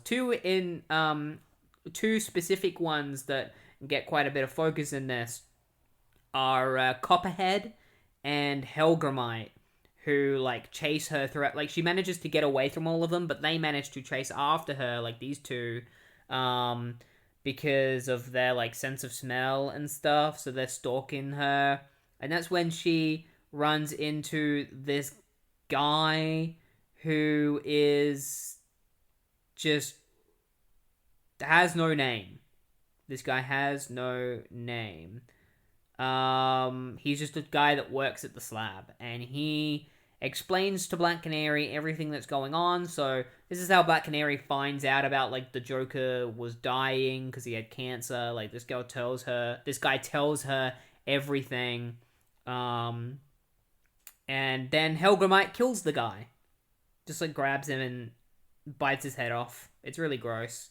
And so she runs away and like manages to barely get away from Copperhead and Helgramite as they continue chasing after her, where she finds a massive fire hose and she blasts them with fire hose water, which realistically should kill them because of the amount of pressure, but it doesn't. Then she runs into Shadow Thief, a Jokerized version of him, manages to barely dodge him, and then she gets like the crap beaten out of her, until she eventually turns the tide of the fight and kicks his ass. And then Batman, Superman, and Miss Marvel show up. And it's because it's not actually them, it's the Mrs. Spellbinder, remember her? It's her pretending to be them, and so they beat the crap out of Black Canary, knocking her out, and then that's when Nightwing and Batman showed up and saved her, and then like it ends with Black Canary being like, and that's when Nightwing showed up and saved me, and that's the whole tie-in. The tie-in is just one big flashback of stuff that we already know happened, and I guess if you want to see it happen, like if you want to see Black Canary get the crap beaten out of her by Miss Marvel, by Mary Marvel for some reason, then you can read this tie-in, but otherwise, it's pretty much skippable. It's not really necessary to read. So, the next tie-in is Impulse, issue 79, written by Todd DeZargo, with art by Alua Amancio and Walden Wong. So, even though this is Impulse, this is definitely more of like a Max Mercury story. Bart in this whole issue, like he's spending time with his friend Preston because he doesn't want to be Impulse at the moment because of everything that went on during Our Worlds at War. So he's given up his Impulse identity. So he spends the whole issue, like you only see him at the beginning. He goes off to trick or treat with Preston. Meanwhile, Max is dealing with somebody returning from his past. So the issue begins with the Slab, where all of the Jokerized villains are escaping from the Slab, including this villain who's known as Ether.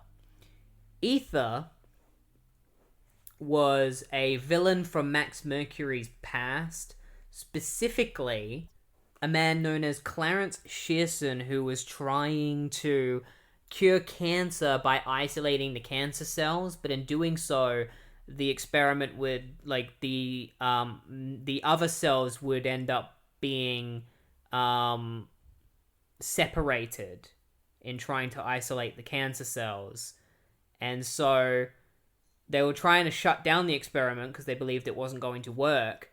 But Clarence decided to try to prove them wrong by going in and doing it himself. Like, he just enters the machine where they're trying to get rid of the cancer cells, and an accident happens. He, like, drops the chemicals, and the machine turns on, and the cells in his bodies are dispersed, and his body begins evaporating into, like, a mist-like fog, like a pink mist-like fog. And so he decides to become a criminal. He decides to use what they refer to it as his disability in this. He decides to, which is a bit weird, he decides to use it to start crime as a villain known as Ether, and Max Mercury tries stopping him, but because Ether has the ability to turn his body into mist, Max has a hard time catching him, and he talks about how every single time he fought Ether in the past, he had to keep catching him in different ways, because every time he met Ether, Ether's power would grow, and it would be harder and harder to catch him, because his cells would disperse more and more, until one day, Ether's cells had dispersed so much that he was able to blanket a whole part of the city in mist, and so he was like, Max, you're never going to be able to catch me.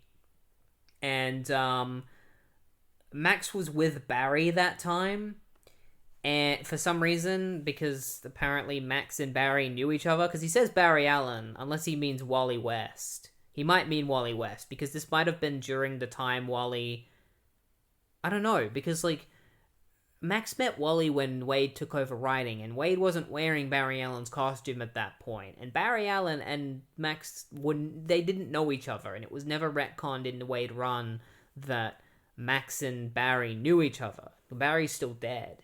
So I think this is just some weird continuity stuff. But apparently, at one point, Max and Barry teamed up against Ether, and Barry took care of Ether because he was a lot faster than Max. So he was able to stop him. And then the last time that Max met Ether recently was 3 years ago, where Ether, like, Clarence was so desperate because he started to get to the point where he's like, his cells are dispersing so much that he wants to find a cure for his affliction. So he holds this professor hostage. His name is Cantel. He holds Cantel hostage so that to try and force him to make a cure. And Max eventually ends up talking Ether down, and Cantel agrees to make a cure for Ether. And that's when the Cantel Research Center in the present is attacked by a mysterious assailant, and Max goes there and he finds out that it's Ether again, only this time Ether has been Jokerized. So he looks like a big purple mist, or a big pink mist, with Joker hair and lips, and he's trying to kill the professor there because he believes that it's Cantel, but it's not Cantel, because Cantel died 1.5 years ago, and Max is like, he's already dead, you gotta stand down, you're killing an innocent person. It's like, well, I guess he's gonna die too. And so Max is like, I gotta get this guy out of here. So he grabs the guy to get him out, and Ether swirls his way around Max and then forces himself into Max's mouth. So Max, like, breathes in all of Ether, and he starts, like, attacking Max from the inside. And so what Max does is he, at super speed, runs through a nearby wall, vibrating straight to it, through it, right where, he right into the machine that, was used to trap Ether and keep him contained. And so he breathes Ether out into the machine, which is the same machine that created him, and then, leaves Ether trapped in there and promises to one day find a cure for him. And that's the whole issue. So most of the issue is just the origin of Ether, but at least we got, like, Jokerized Ether at the end, and he's very crazy. There's a lot of crazy Joker dialogue. So if you want to check the issue out and get to see what kind of crazy stuff Ether says while he's Jokerized, and you can read this one. I think it's pretty interesting. Again, it's another example of, instead of using an Impulse villain, they created a new villain, and this time it was a Max Mercury villain. So that's pretty cool. I always like learning more about Max Mercury's past, and especially if he had, like, rogues of his own that he'd fought, because he didn't get his own series, so it's very easy for writers to just be like, well, Max fought this guy at some point. Yeah, good tie-in. And now we're done with tie-ins for a bit. We're moving on to Joker Last Laugh issue 3, which is drawn by another new artist, Walter McDaniel. So, issue 3 of Joker's Last Laugh just cranks things up to a 90. You thought the last 2 issues of Joker's Last Laugh were crazy. It's about to get even crazier.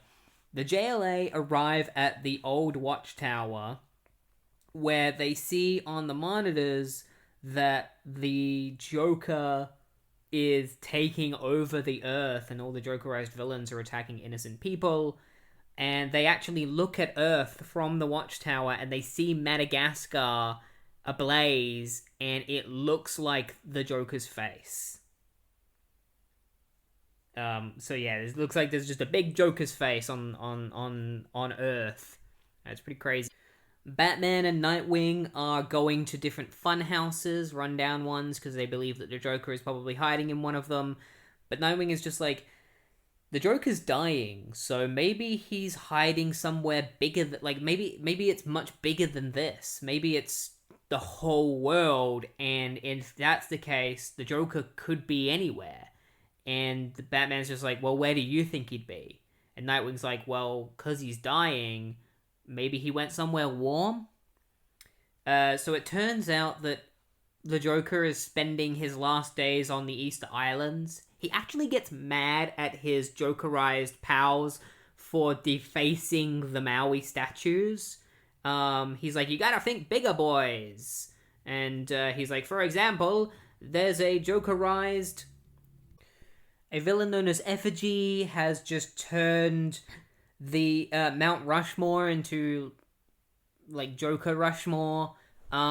Major Disaster is blowing up massive volcanoes. Fun fact, in the original version of this book, Major Disaster was crashing two planes together, and because 9/11 had happened when the book was going to release, they had to change it. Dixon was like, let's change that because that's a bit like having a comic panel in a book showed two planes crashing together around the time that 9/11 happened would have been very unfortunate. So yeah, they switched it to volcanoes. That's something I learned about through reading some interviews with Chuck Dixon. And then there's one of like Psycho Pirate just like pretending that there's a fire in a building and just being like, fire, and all the people are like running away screaming, and Joker considers that being, you know, something worth doing than just defacing the Maui statues. So Luthor learns about what's going on, and his immediate go-to is to kill the Joker, do everything possible to kill him. He also asks about like what's even going on, and they like his professors like teach him what's going on with the Joker, how all of the villains became Jokerized. And so we got two different versions of Lex Luthor within this event, because in the Jeff Loeb's tie-in, Lex Luthor hires the Joker to free Doomsday for him. But then in this, Lex Luthor is like actually trying to be a competent president and is like, well, the Joker is threatening the planet, so we gotta kill him, and I'm gonna send all the armed forces after him. So it's like the Jeff Loeb's tie-in just straight up contradicts this one, because I'm not gonna say that Lex Luthor is working both sides, because he isn't. In this, he is very clearly trying to handle the situation in the best way possible. He is not in leagues with the Joker. Joker even says that, like, it's war between him and Lex Luthor. So, yeah, the Loeb Superman issue definitely goes against that. Jason Woodrue, aka Floronic Man, is sent to Commissioner Gordon's house to deliver him flowers and a message to tell Gordon that, the world is ending, haha, in your face, because, as you know, Joker and Gordon have had a lot of back and forth ever since, in a very heated, not a rivalry, but, Gordon hates Joker, and the Joker loves messing with Gordon ever since the Killing Joke, so he's just sent this note to mess with him even more. And this also gets into Barbara's head when she learns that the Joker is sending flowers to her dad, because she's already stressed out over this whole situation because she blames herself for the Joker getting away. And so then we get a little bit of a moment where the Joker is just chilling in the Easter Islands, and he's wondering to himself, I'm dying, what do I do about that? When I'm gone, who's going to continue my legacy? And Rancor, the character I mentioned earlier, who Dixon and Beatty were planning to replace the Joker with, he's like, I'd be happy to continue on your legacy. And Joker's like, no, that's not right. I need an heir. I need somebody. I need some kind of heir to continue on my legacy. You're not good enough. At the same time that he's talking to Rancor, there's actually a Dominator from Invasion who has been Jokerized, and he ruins the because there's another character who I don't know who it's supposed to be, but they're building like sand sculptures, and this Dominator, like in the background of Joker's conversation with Rancor, kicks over the sand sculptures, and then like this guy is just like this Joker villain who I don't know who it is like crying because the Dominator like kicked over his sand sculpture. It's a funny little background gag during the whole conversation. What Joker means by wanting an heir is that he's going to force Harley Quinn to have his baby before he dies so that the baby can continue his legacy. And Barbara learns of this because Harley Quinn calls her in a desperate cry for help from a phone booth because Jokerized villains are chasing after her, trying to kidnap her so that Joker can impregnate her. It's pretty messed up. Because she doesn't want to get pregnant. Especially, she's like, I don't want to get pregnant, especially without a ring on my finger. And also, can you even imagine what it would do to my body? It's like, she's very much against, like, not interested in having children, especially if I'm not married. So Barbara sends Batgirl, Cassandra Cain, and spoiler, Stephanie Brown, off to save Harley from these villains. So they head off to find Harley, and they fight all of the villains, but they end up in a bit of a bad situation because the villains are really powerful, and they overpower Cassandra Cain and spoiler pretty easily, and so they're left in a pretty dire situation where the villains are planning to like kill them and eat them, and then take Harley away to get her pregnant. Dick shows up to reunite with Barbara and check out the situation, and he arrives just in time to see Barbara send in Power Girl to help Cass and Steph with the Harley Quinn situation. So Power Girl shows up, and she just beats the crap out of all of the Jokerized villains, freeing Harley, and then they take and then Barbara tells Power Girl to take Harley to Professor Kirk Langstrom, aka the Man-Bat, because he's trying to make a cure for the Jokerized criminals, and they're going to force Harley to help him because they believe that Harley might know the trick, like might be able to help because she's close to the Joker, so they're probably going to get her to go and get like Joker's blood or something to get a cure. We don't know yet, that's what I'm theorizing, but I'm assuming that's why they would need her help. Nightwing and Barbara have a massive argument over whether or not they should kill the Joker. Barbara is just like, we gotta do it, why haven't we done it? And Dick is like, if we kill the Joker, like, where's it gonna go from there? Like, are we just gonna keep killing more guys? And Barbara's like, why can't we just kill him? Why not just him? Like, you've seen Lex Luthor on the news, like, he's sending the military after the Joker to kill him. Why can't we do it? Why couldn't my dad shoot the Joker when the No Man's Land situation happened? And Dick is like, we're not cops, we're not executioners, we can't do that. And Barbara is like, well, I want to, and I always try to ignore my feelings about the Joker, but I can't. Like, he just makes me so angry, and I just want to kill him. And I don't know if I'm gonna be able to stop myself.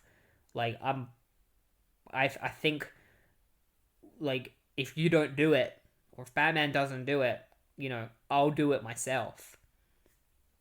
And then Tim shows up and kind of breaks the tension between Nightwing and Barbara that's going on. He kind of breaks the argument. Nightwing is like, Tim, you look after Barbara. I'm gonna go help Batman deal with this situation. And as soon as he leaves, Tim is like, Babs, is everything okay? And she like turns to Tim and she's crying, and Tim just gives her a hug. It's a really nice moment. So Jokerized villains are terrorizing the entire planet. There is a panel of Metallo eating trains, and then the Joker gets really mad because he looks at the skies and he's like, why are the skies normal right now? why is it every other crisis got to have blood red skies and, like blood red burning skies, while my crisis is just normal skies? It's like, boys, it's time to pull out the stops. And that's where the issue ends. It ends with the Joker kind of breaking the fourth wall, I guess, and I guess in universe they've started referring to them as crises. Up until now, they were just things that happened, but I guess now characters in universe have started referring to these events as crises, and apparently Joker's Last Laugh, at least Dixon considers Joker's Last Laugh a crisis. The Joker crisis. I guess it is Infinite Jokers. So, the next tie-in that we're going to be talking about is Batgirl, specifically issue 21, written by Kelly Puckett with art by Damian Scott and Robert Campanella. The main character of Batgirl at this point in time was Cassandra Cain. She was Batgirl during this period of time ever since when Oracle ended up in a wheelchair. There was no Batgirl for a long time, and then eventually Cassandra Cain, who was introduced in No Man's Land, became the new Batgirl. She's the daughter of Lady Shiva, who was trained as an assassin by a man named David Kane, to become, like a deadly assassin who is willing to kill and stuff like that. But Cassandra doesn't want to be a killer, and it really messes with her head, killing. There's actually, like, a moment in this that deals with Cassandra Cain's feelings on killing. She's recently agreed to duel Lady Shiva in a fight to the death. And so she's preparing herself for that. Nobody else, as far as I know, knows about this, like Oracle and Spoiler and stuff. Like, they don't know that Cassandra has agreed to this kind of match with Shiva. But that's what Cassandra is planning for. So when we begin the issue, we find her just smashing apart lots and lots of dummies, like hundreds of dummies. The Spoiler eventually comes in and sees her, and she almost punches Spoiler in the face, but then she vomits, and it's because she's been training so hard and pushing herself so hard that she's pushed to the point of vomiting. Cassandra and Spoiler don't get along very well, but Cassandra doesn't really... It's not that she doesn't get along with anyone, it's that she's just very guarded and doesn't really like talking very much, doesn't talk to people very much. But she's close to Oracle, like she really likes Oracle, she looks up to Oracle a lot. I mean, she became Batgirl, and that was one of the reasons. But yeah, she's kind of she's very much a bit of a loner. Like, she not a loner by choice. Like, she has a hard time opening herself up to people. So Oracle has asked Spoiler to go and find Cassandra so that they can help with the Jokerized villain situation. So she gives them a lowdown, which I don't know when this issue takes place. I guess it takes place after the last one, but like that other tie-in where Cassandra and Spoiler were sent off to help Harley Quinn, which was the main issue. Yeah, that was Joker's Last Laugh issue 3.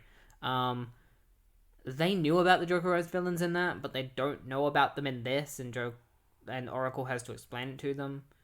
I guess we could kind of just, like, chalk it up to, like, they've met the Jokerized villains, but this is Oracle telling them how they became Jokerized.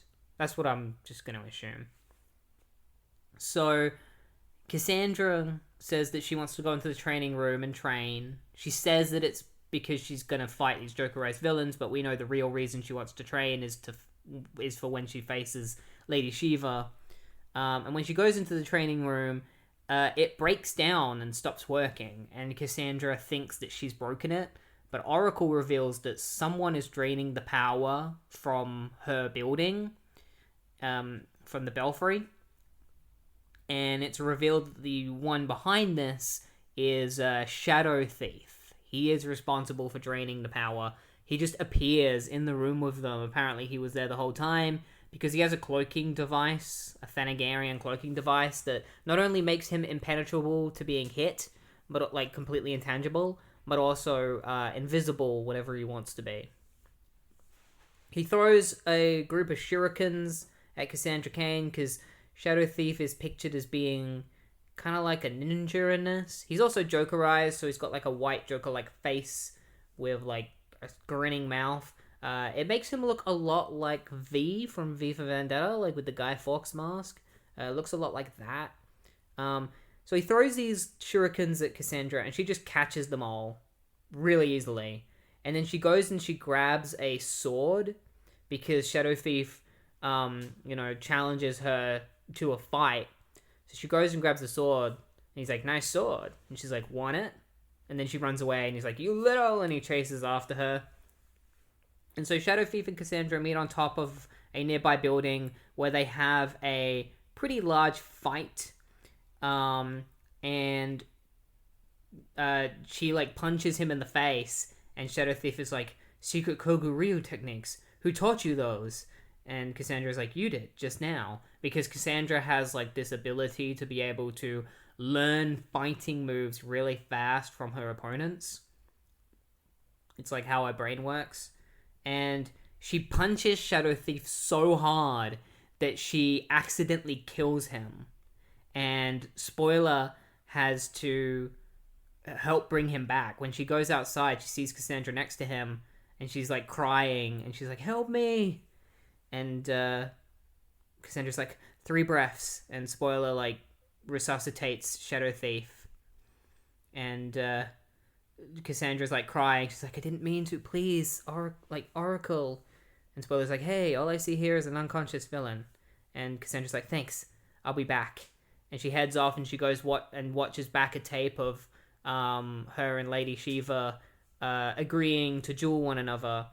And she's just sitting in like in the Batcave at the Batcomputer, just like thinking about it, thinking about her future duel. And that's where the issue ends. Overall, story-wise, it's a pretty good issue. Art-wise, I'm not really a fan of the art of this issue. It's very, very weird. It's a very specific style. I could see some people being into it. I'm not really a fan. It's not for me. But I'm not going to say the art is terrible. I think it's just not a kind of style that I'm into. But yeah, that's that tie-in.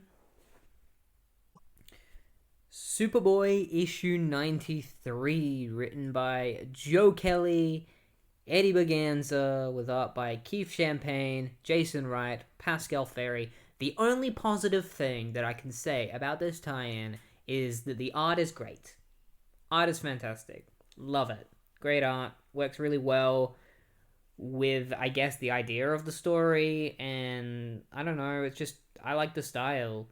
The story... There is no story. Not really. It's just a bunch of shit happens, and it makes no sense. Not only... I'm just gonna go ahead and say, like, this tie-in is non-canon, and you don't have to read it, because it just doesn't make any sense, and it goes against the main event many times. Like, there's just so many things that happen in this that just don't... They just don't make sense. First of all, the entire story is narrated by the Joker from a place that isn't the Easter Islands, which is where he's currently residing. He's in some kind of just a random office building, and he's reading this issue. That's right, the whole issue is told by the Joker breaking the fourth wall, because he's reading the issue as you're reading the issue.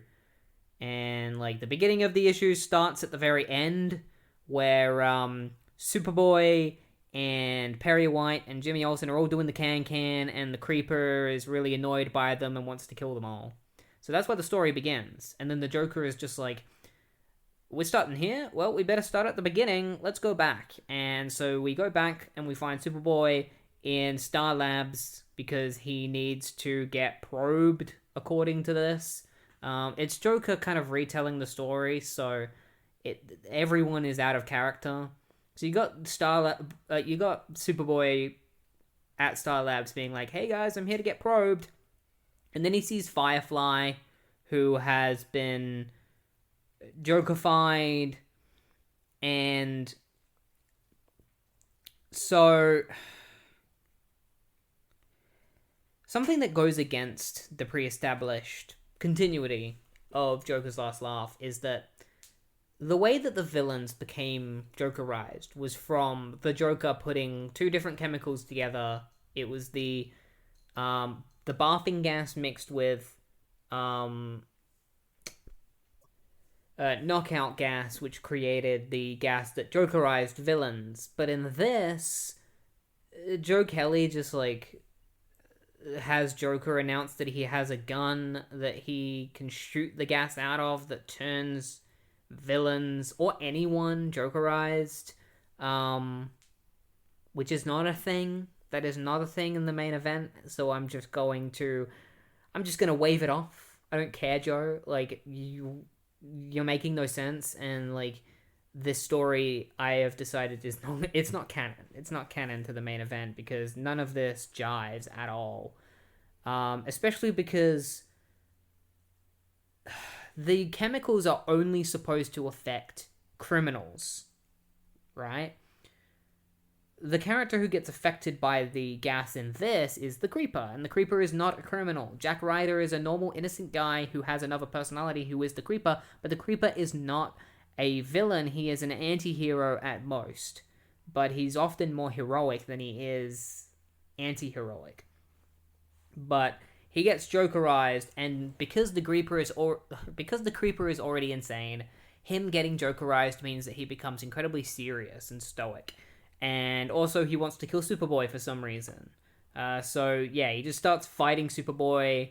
They have a massive fight across the entire city, which is told by the Joker. The fight eventually ends at the Daily Planet, where there are 3 writers who are going on strike and are trying to, like, they're just really mad. And I guess this is supposed to be Joe Kelly and Eddie Berganza crying about the fact that they have to write a tie-in to Joker's Last Laugh, because it's obvious that they just don't give a shit, and it's obvious that they are very upset by the way they are writing this, especially because a couple of, like, the writer in the middle of this panel looks exactly like Joe Kelly. So, like, I feel it's pretty much, like, it's so obvious what they're doing, and it isn't funny. Like, Joe Kelly can be funny when he's not trying this hard. And Joe Kelly can be good at fourth wall breaking if it makes sense for the characters to be doing that. You know, like, Superboy is not a series that often involves, like, fourth wall breaking, but every tie-in I've read of Joe Kelly's Superboy has been pretty bad. I don't like them, because it's just, like, Joe Kelly at his worst, like, at his most self-indulgent, with his fourth wall breaking humor and stuff. Like, I really love his Deadpool series because it's the perfect mixture between humor and seriousness, and you can tell that he actually cares. But when you're reading this, you can tell that he doesn't care. And you know what? I don't care either. So, like, if you're not going to care about this tie-in, why should I care? Why should I even read it? Why should I even talk about it if the writers don't even care about the thing that they're doing? You know, if they just don't give a shit. Like, why should I give a crap about this stupid issue that makes no sense and is just bad but has great art when they don't care? So the Creeper and Superboy fight each other inside the Daily Planet, and the Creeper actually, like, beats the crap out of the writers that are going on strike, and then he reveals that he has a bomb that's going to go off, and so Superboy has to stop the bomb from exploding. But before that happens, Superboy and Perry White and Jimmy Olsen all dress up and they start doing the can-can for no reason. Doesn't make any sense. They just start doing the can-can, and it makes Creeper so mad. He gets so mad that he jumps out the window. He's like, I despise the can-can. And then he jumps out the window, and Superboy goes after him. Oh, wait, no, he doesn't jump out the window. He runs into Superboy and throws him through the nearby window, and they both jump out of the window together. And the bomb starts counting down, and then a, I don't know, like a big cushion or something.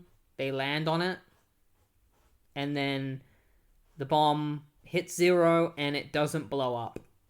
And then Superboy and Creeper are just like, oh, it didn't blow up. Oh, well, that's cool. Let's go. And then they leave together, and then that's it. That's the whole story. Like, I'm not joking. I'm not skipping anything. Like, that's literally just what happens. I mean, I'm skipping a lot of dialogue because there's so much dialogue and it doesn't matter. It's all bad. It's all just bad jokes and terrible dialogue. But it just ends with Creeper and Superboy being like, oh, the bomb didn't explode? Well, pal, let's go and walk away. And, like, the Joker complains about it being a bad ending to the story. And then he goes and he kills Joe Kelly and Eddie Berganza. Like, he hangs them. So there's a shot of their legs being hung. And you know it's them because he says, like, I'm going to kill the writers for making this terrible ending. And then he holds up a note at the end that is, like, basically a middle finger to the reader of being like, from us super goons to you, thanks for coming along the ride, gang. It's been a blast. See you in the funny papers. And it's just like, screw you. Like, seriously. Screw you, Joe and Eddie. Like, come on. Like, this, just because you say it's bad doesn't make it not bad. Like, it's not like, oh, it isn't bad because, like, oh, we know it's bad and we're saying it's bad and the Joker says it's bad and look, he killed us because it's so bad. It's like, yeah, it was awful, it was terrible, and you should feel bad. You should feel bad for writing this. If I ever meet Joe Kelly, I'm gonna say, hey, Joe, you should feel bad for Superboy issue 93. You should feel bad for writing that piece of crap. I like a lot of your work, but Superboy 93 is probably the worst thing you've ever written. So the next tie-in that we're going to be talking about is Detective Comics issue 763, written by Greg Rucka and Judd Winnick, with art by Cliff Chang. So the villain of this story is a character called Cusilla, who is a brand new villain created for this issue. And this issue focuses around a character known as Sasha Bordeaux, who you might know from being recently casted in the DCU. She is, at this point in time, Brewster's bodyguard, but eventually she would become a member of Checkmate, all the way up to becoming the Black Queen, which is the head of Checkmate.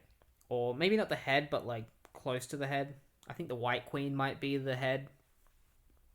I don't know how Checkmate works in the comics. So Cusilla is a villain being held in the Slab, and when the Joker's toxin gets out and Jokerizes all the villains, she is one of the villains that is Jokerized. Batman and so she breaks out of the Slab and starts going like crazy and stuff. Batman tells Sasha not to go out fighting crime because like he's been teaching her to, like, training her to become his apprentice, but she doesn't really want to be his apprentice or be a crime fighter. She'd much rather just go back to being a regular old bodyguard. But she refuses, because Batman tells her, like, not to go out crime fighting this time and to stay in the Batcave. And Sasha is like, I'm just not going to listen to what Batman says because my job is still to save people. And if I can't do that as a bodyguard, then I guess I'll have to do that as a crime fighter.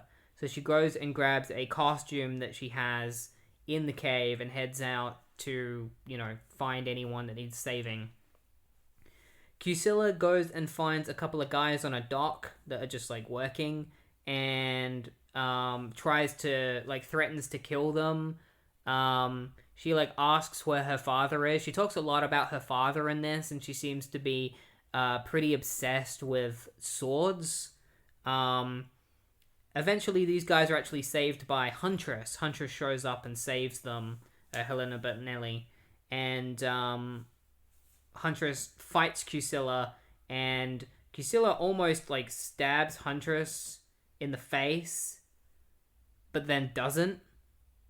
And Huntress is just like, I don't know who you are. And Kusila is like, shh, quietly, or else I'll make you quiet. That's the rule, you see. Quiet and fast, like a knife. And then Sasha jumps in and kicks Kusila in the face, saving Huntress. And Kusila was like, that's unexpected. And Sasha was like, you're sick and you need help. Let me help you. And Kusila is just like, I have to see Papa. And then she throws like a bunch of darts at like Sasha and Huntress. And as they jump over them, Kusila escapes. And then Huntress and Sasha don't get along very well. And Huntress's advice to Sasha is to leave the Bat family as soon as possible, because Batman will just discard her anyway when he doesn't have any use of her, because she's been in that situation. You know, Huntress used to be a member of the Bat family, and then Batman kind of just like got rid of her and started ignoring her and stuff. And so she was like, just get out of there as fast as you can before you end up like me, because you're better off without them. So Kusila heads to a cutlery store where she finds a bunch of like rapiers and different types of swords. She talks about how like her father like taught her about like how to use a sword. Like she's kind of like muttering it though, because she's crazy like the Joker. She's all Jokerized. So she smashes open the window and she grabs one of these rapiers. And from a distance, Huntress actually tries to shoot and kill Kusila, but Sasha shows up and stops her and convinces her not to kill Kusila because she is Jokerized, but she's not the Joker, and that it's better off if they save her and try to cure her than kill her. And so Huntress begrudgingly goes along with it, and Kusila attacks a couple of policemen who show up and like cuts their guns out of their hands. Like she like slices their hands, which makes them drop their guns. And Sasha arrives and is like, listen to me. And she's like, and then to unguard. And she starts attacking Sasha. And Sasha manages to get a good blow in on Kusila's face using her, like, because she's got like a twin arm pole that she uses to fight. And the whole time they're fighting, like Kusila is kind of like critiquing herself as if she's speaking as if she's like her father or something, critiquing her moves as she fights Sasha. And she goes to stab Sasha in the face, and as she's right up close to Sasha, Kusila is like, help me. And then a net gets thrown over her, and Huntress is like, there, we took her out without killing her. Are you happy? And Sasha's like, yeah, because we'll be able to get her the help that she needs. And then Sasha reveals the big twist that Kusila was never actually a criminal, and that she was an undercover member of the DEO who ended up in the Slab, and they don't know what her mission was, but what Sasha does know is that her father, Miguel Tarracon, fenced for Spain in the Olympics, and he won the gold when he was 22 before he emigrated. The blade was what she fixated on. It was how she honored him. And Huntress was like, how did you know? And Sasha was like, I didn't. I just didn't want to make a mistake. And Huntress is like, you will. In his eyes, he's the only one who's flawless. And when you do fail, he'll make you pay for it. For your sake, I hope the price won't be too high. And Sasha was like, me too. And she's like, me too. And she runs off into the night to continue fighting crime and stuff. And so we're left on that little thing of like, oh, is Sasha going to end up quitting crime fighting and the Bat family? Like, is Batman going to just cast her aside like he does with a lot of other people? Well, if you want to find that out, you're going to have to continue reading Detective Comics, but we're not here to do that. Instead, we're here to move on to the next tie-in. So, the final tie-in that we're going to be covering for this episode is JSA issue 29, written by Jeff Johns, with art by Peter Schnedberg, Um, yeah, this tie-in's pretty good. I really like it. It heavily focuses on is it Courtney Whitmore? I think that's her name. Stargirl, and Jakeem Thunder, who is the current uh like he's the um he's continuing the legacy of Johnny Thunder, who was a guy that had a magic pen that allowed him to summon the genie years. So Jakeem can do that. He has the pen that allows him to do that. So the JSA are going out to help deal with the Jokerized villain situation, and so they tell Courtney and Jakeem to stay back and put up with one another until they get back. Um, the idea is that Alex Montez, who is the brother of Yolanda Montez, who you might remember from Crisis on Infinite Earths when I covered that, she became the new Wildcat after Ted Grant ended up hospitalized. So he's currently staying with the JSA, and he's supposed to be looking after Courtney and Jakeem, and he wants them to go trick-or-treating with him.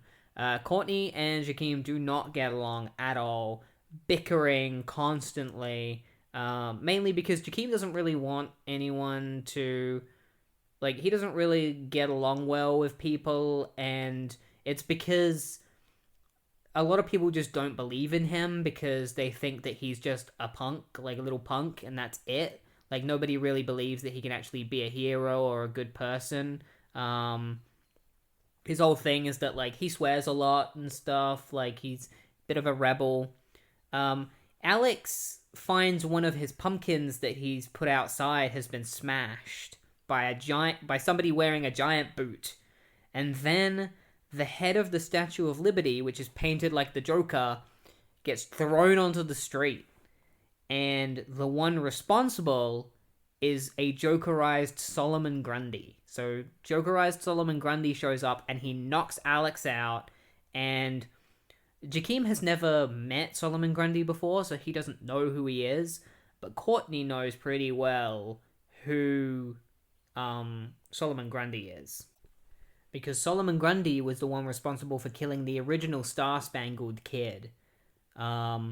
And in this, he even says to Courtney, a lot of people believed that I was controlled by a lady with green skin to kill Star Spangled Kid, so I was technically innocent. But the truth is, I knew exactly what I was doing, and I enjoyed it. And so Courtney is, like, enraged and, like, wants to kill Solomon Grundy. Grundy steals Jakeem's pen with the genie inside it, and Courtney kicks Grundy in the face, which sends him falling into a nearby subway. And Jakeem is like she tries to help Jakeem up, and Jakeem is like, "Get your hands off me!" And he's like, "We need to go get my pen because my friend is in there." And Courtney kind of makes fun of him for having a friend that's his pen. Solomon Grundy throws a train out of the subway, which almost hits Jakeem, and Courtney quickly grabs him and pulls him to the ground, and the train gets sent flying into the face of the Statue of Liberty. And it's funny because the way that it hits the Statue of Liberty and the way it's drawn in this is that it looks like the Statue of Liberty is being punched in the face. It even looks like it's got, like, its cheek squished, and it's just like, ugh. It's pretty great. Courtney, like, Jakeem says that, like, he's just like, everybody trusts you because you've been doing the superhero gig a lot longer than I have, and, like, your dad is there to protect you in a big suit. He's referring to Stripes. And then Courtney's like, that's not my dad, that's my stepdad. Like, I've met my dad before, but, like, he abandoned my mom. And Jakeem's like, I can see why. And then immediately after that, he regrets it. He's like, Courtney, I'm sorry. Like, I'm sorry I said that. And Courtney's like, it's fine. Let's just find your stupid pen. She tells Jakeem that he should stay behind, but Jakeem is like, no, I'm going to be fine. Like, I'll be safe. It's all good. And then he gets grabbed by Solomon Grundy from behind, but Stargirl jumps in and punches him in the face continuously. Jakeem pulls a spray can out of nowhere because he always has a spray can on him, I guess, and sprays it into Solomon Grundy's eyes, but then Solomon Grundy just like backhands him, and it's just like, and like Jakeem's just like, ah. There's kind of a funny little panel, like, it's not funny the fact that he's been hit by Solomon Grundy, but the panel kind of looks funny because all it is that it's Jakeem's legs up in the air as he's falling backwards, and his hand just like, ah, as he's been like slapped away. Jakeem's pen falls into a nearby grate, and so he's like, oh, great, gotta get my pen back. How am I gonna do that? Meanwhile, Solomon Grundy almost crushes Courtney's head, and this is the moment that he reveals to her that, like, he knew what he was doing when he killed the Star-Spangled Kid, but also, you kind of wonder, like, is he just saying this stuff because he's all jokerized and crazy? Jakeem ends up getting his pen back because he manages to summon it straight to his hand. He's still getting used to how the pen works and how to summon Yiz, so he pushes down the top of the pen, which summons Yiz, and he tells Yiz to deal with Solomon Grundy, so Yiz flies into Solomon Grundy and blows him up from the inside out, turning Solomon Grundy into ash. And then Jakeem and Courtney kind of make up after that. And Courtney is like, you know what? You could really be a hero, especially if you put yourself to it and strive to become a full-time member of the JSA. Jakeem tells Yiz to fix everything, including the Statue of Liberty and stuff, which he says isn't entirely reliable because Yiz once he asked Yiz to clean his mum's car one time, and she's still trying to get the scratches out of it because he can be a bit careless. And this whole issue, Jakeem doesn't want Courtney calling him JJ, and Courtney is like, why JJ? Like, what's with JJ? And Jakeem is like, the second J means Johnny, so it's like his name is Jakeem Johnny Thunder. And JJ, like, Jakeem is down because, like, he doesn't really have anyone to talk to about how to learn how to use Yiz, because Johnny Thunder is unfortunately suffering from Alzheimer's, and Jakeem accidentally wishes that he could make, like, he says, I wish I could make it better, like, make him better. And unknowingly to him, he actually wished that. And so we cut to Johnny Thunder in Keystone City, just leaving a nursing home, and the nurse comes up behind him and is like, where are you going? And he's like, I don't know why I'm here, lady. I feel great. You asked me where I'm going? I'm going home. And so Johnny Thunder has been cured of his Alzheimer's and is heading back to his house. There was a previous issue of The Flash that dealt pretty heavily with Johnny's Alzheimer's, and it was also the issue that introduced Jakeem. But it's a very nice ending of Courtney and Jakeem finally getting along, and Johnny Thunder being cured of his Alzheimer's and being allowed to go home for however long he has left, because he's very old. He's like 80 something. But yeah, that's that tie-in, and that's the final tie-in that we're going to be talking about today. I'm very happy that we ended on a high and we didn't end on the Superboy tie-in. That would have been awful. Yeah, I definitely felt like my energy while reading was kind of waving towards the end. That Superboy issue definitely took a lot out of me. It's really hard to keep my energy up and be excited when I'm reading something that is incredibly bad. I never want to sound like I'm, drolling, or like I don't want to do it. It's not very often that I read a bad comic and I don't get some kind of enjoyment out of it still. Like that Superboy issue definitely did a number on me, but I'm glad I was able to end on a high. That JSA issue was pretty great. That whole JSA run is definitely on my to-do list of things to read in the future. But yeah, that's going to be the end of part 1 of Joker's Last Laugh, and I'll see you next week for part 2, where we cover the rest of the event and finish it up. So I hope that you enjoyed this week's episode, and I hope to see you next week, where we can find out the conclusion to this event and what happens next. So see you then.